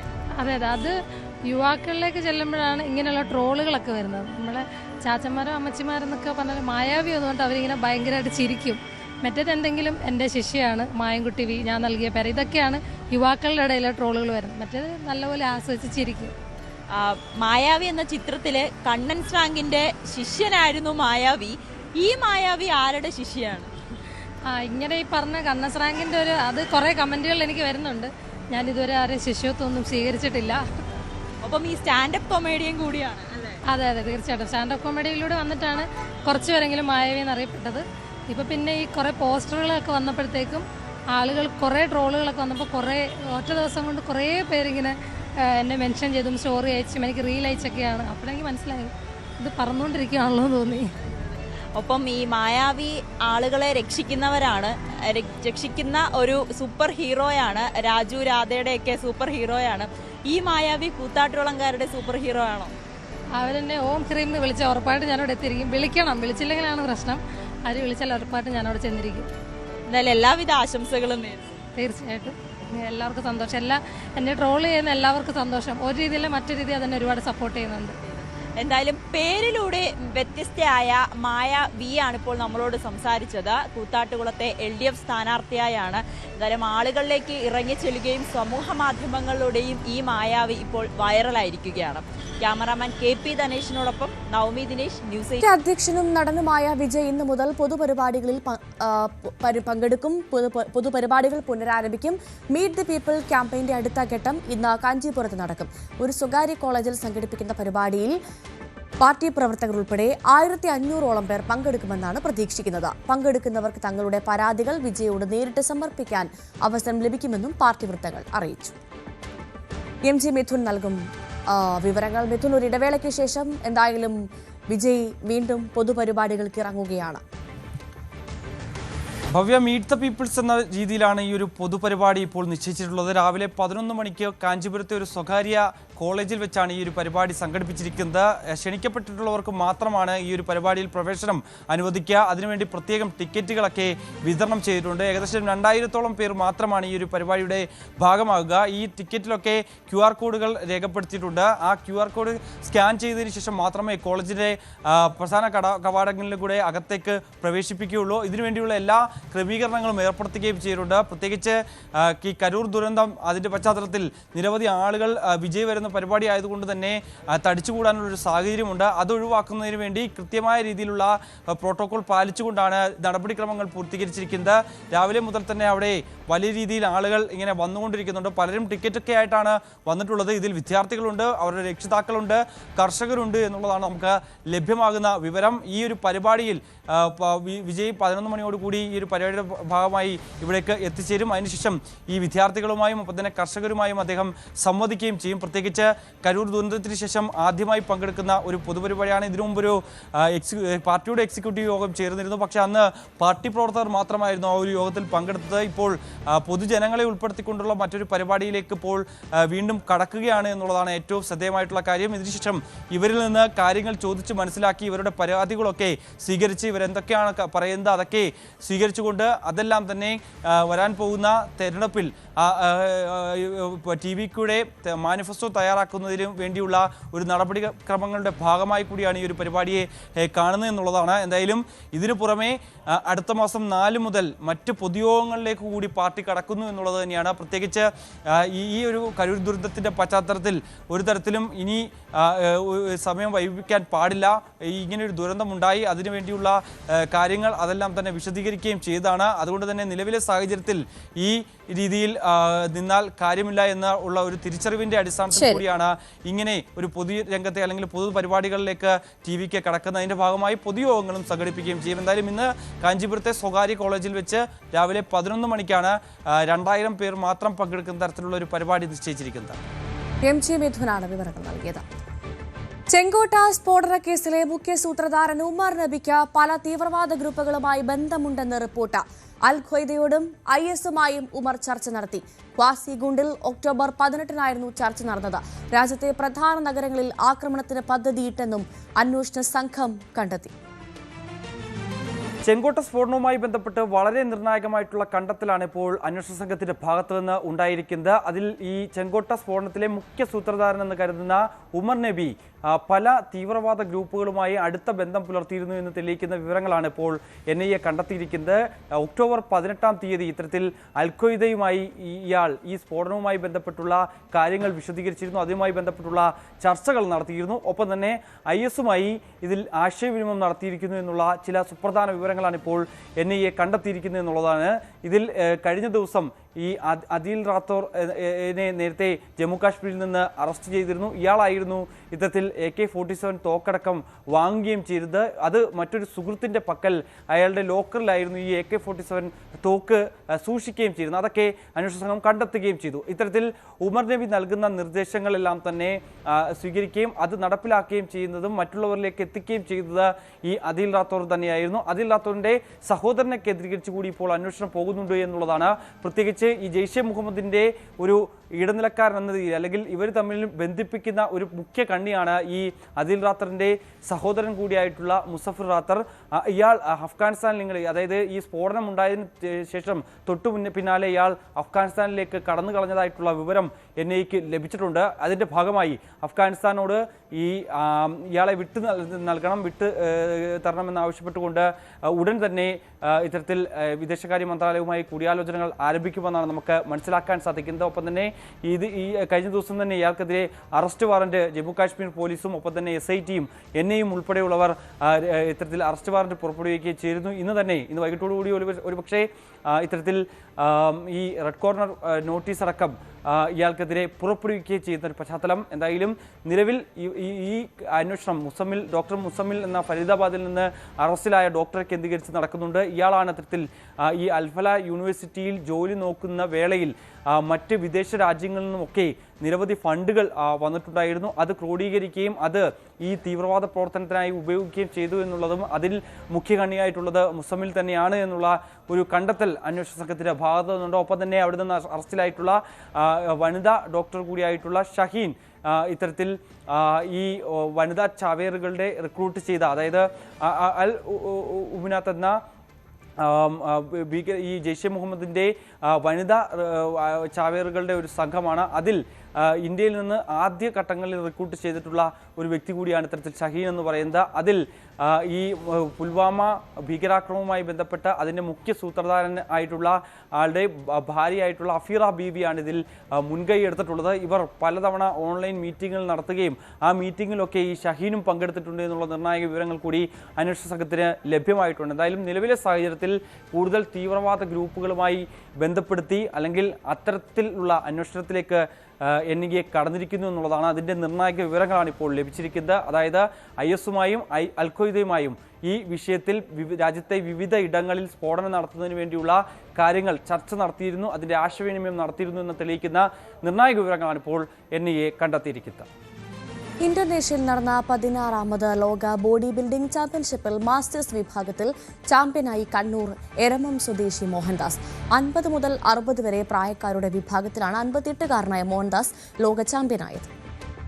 ഏഷ്യൻ ബോഡി ബിൽഡിംഗ് ചാമ്പ്യൻഷിപ്പിൽ 5ാം സ്ഥാനം കൊണ്ട് തൃപ്തിപ്പെടേണ്ടി വന്ന മോഹൻദാസ വേൾഡ് ചാമ്പ്യൻഷിപ്പിൽ 1ാമതായി എത്താൻ ഏറ്റവും കഠിനമായ പരിശീലനമാണ് നടത്തിയത്. 12 വർഷത്തോളം ബോഡി ബിൽഡിംഗിൽ നിന്നും വിട്ടുനിന്ന മോഹൻദാസ ചാമ്പ്യൻഷിപ്പ് മുന്നിൽ കണ്ട പരിശീലനം ആരംഭിച്ചിട്ട് 1.5 വർഷത്തിലേറെയായി. ദിവസേന രാവിലെയും വൈകുന്നേരവും 2 മണിക്കൂർ വീതമായിരുന്നു പരിശീലനം. 57 വയസ്സിൽ ബോഡി ബിൽഡിങ്ങിലേക്ക് കടന്നു വരുമ്പോൾ കാലിൻ്റെ ഡെവലപ്മെൻറ്റ് ലേശം പ്രയാസം ഉണ്ടായിരുന്നു. നമ്മൾ ടെസ്റ്റോസ്റ്ററോൺ ലെവലൊക്കെ കുറയുന്നത് കൊണ്ട് അതുകൊണ്ട് കഠിനമായിട്ട് തന്നെ പരിശീലനം നടത്തേണ്ടി വന്നു. എന്നാലും വളരെ നല്ല രീതിയിൽ ശാസ്ത്രീയമായ രീതിയിൽ ഭക്ഷണ ക്രമീകരണങ്ങളും പരിശീലന ക്രമങ്ങളും അനുഷ്ഠിക്കുകയും അതിൻ്റെ അന്ത്യത്തിൽ ഒരു വേൾഡ് ചാമ്പ്യനാവാൻ സാധിക്കുകയും ചെയ്തു എന്നുള്ളതാണ് ഏറ്റവും സന്തോഷകരമായത്. യോഗ പരിശീലകയായ ഭാര്യ ലിസയുടെ മികച്ച പിന്തുണയും മോഹൻദാസിനുണ്ടായിരുന്നു. ഭക്ഷണ കാര്യങ്ങൾ പൂർണ്ണമായി നിയന്ത്രിച്ചത് ലിസയാണ്. ഒരു ടൈം ചിക്കൻ ബ്രസ്റ്റും റൈസും ആണെങ്കിൽ അടുത്ത ടൈം ഓട്സ്, എഗ് വൈറ്റ് അങ്ങനെയൊക്കെ. ഉപ്പ് പിന്നെ എരിവ് അങ്ങനെയുള്ളതൊന്നും ഉപയോഗിച്ചിട്ടുണ്ടായിരുന്നില്ല. അപ്പം വെറുതെ വേവിച്ച് കൊടുക്കാം. ഭക്ഷണം പാകം ചെയ്യാൻ ബുദ്ധിമുട്ടൊന്നുമില്ല. എല്ലാം ഇട്ടിട്ട് വെറുതെ ഒന്ന് വേവിച്ച് കൊടുത്താൽ മതി. കറക്റ്റ് ടൈമിൽ കൊടുക്കൽ മാത്രമേ ബുദ്ധിമുട്ടുള്ളൂ. ജിമ്മിൽ പുറത്തൊക്കെ പോയാൽ ഓർമ്മിപ്പിക്കണം. അതുപോലെ രാവിലെ പോയിട്ട് വൈകുന്നേരം വരുന്നതാണെങ്കിൽ അത്രയും നേരത്തെ ഫുഡ് ബാഗിലാക്കി കൊടുക്കണം. 4 തവണ മിസ്റ്റർ UAE ആയി തെരഞ്ഞെടുക്കപ്പെട്ടിട്ടുണ്ട്. ഛത്തീസ്ഗഡിൽ നടന്ന മാസ്റ്റേഴ്സ് ബോഡി ബിൽഡിംഗ് ചാമ്പ്യൻഷിപ്പിലാണ് മിസ്റ്റർ ഇന്ത്യയായി തെരഞ്ഞെടുക്കപ്പെട്ടത്. 5 തവണ കാലിക്കറ്റ് യൂണിവേഴ്സിറ്റി ചാമ്പ്യൻ, 12 തവണ മിസ്റ്റർ കേരള, 12 തവണ മിസ്റ്റർ കണ്ണൂർ, മിസ്റ്റർ ഇന്ത്യ ചാമ്പ്യൻഷിപ്പുകളും സ്വന്തമാക്കിയിട്ടുണ്ട്. ന്യൂസ് 18 പയ്യന്നൂർ. ഇനി ഇടവേളയ്ക്ക് ശേഷം ന്യൂസ് ട്രെൻഡ്സ് കാണാം. എൽദോ പോൾ ചേരും. നമസ്കാരം.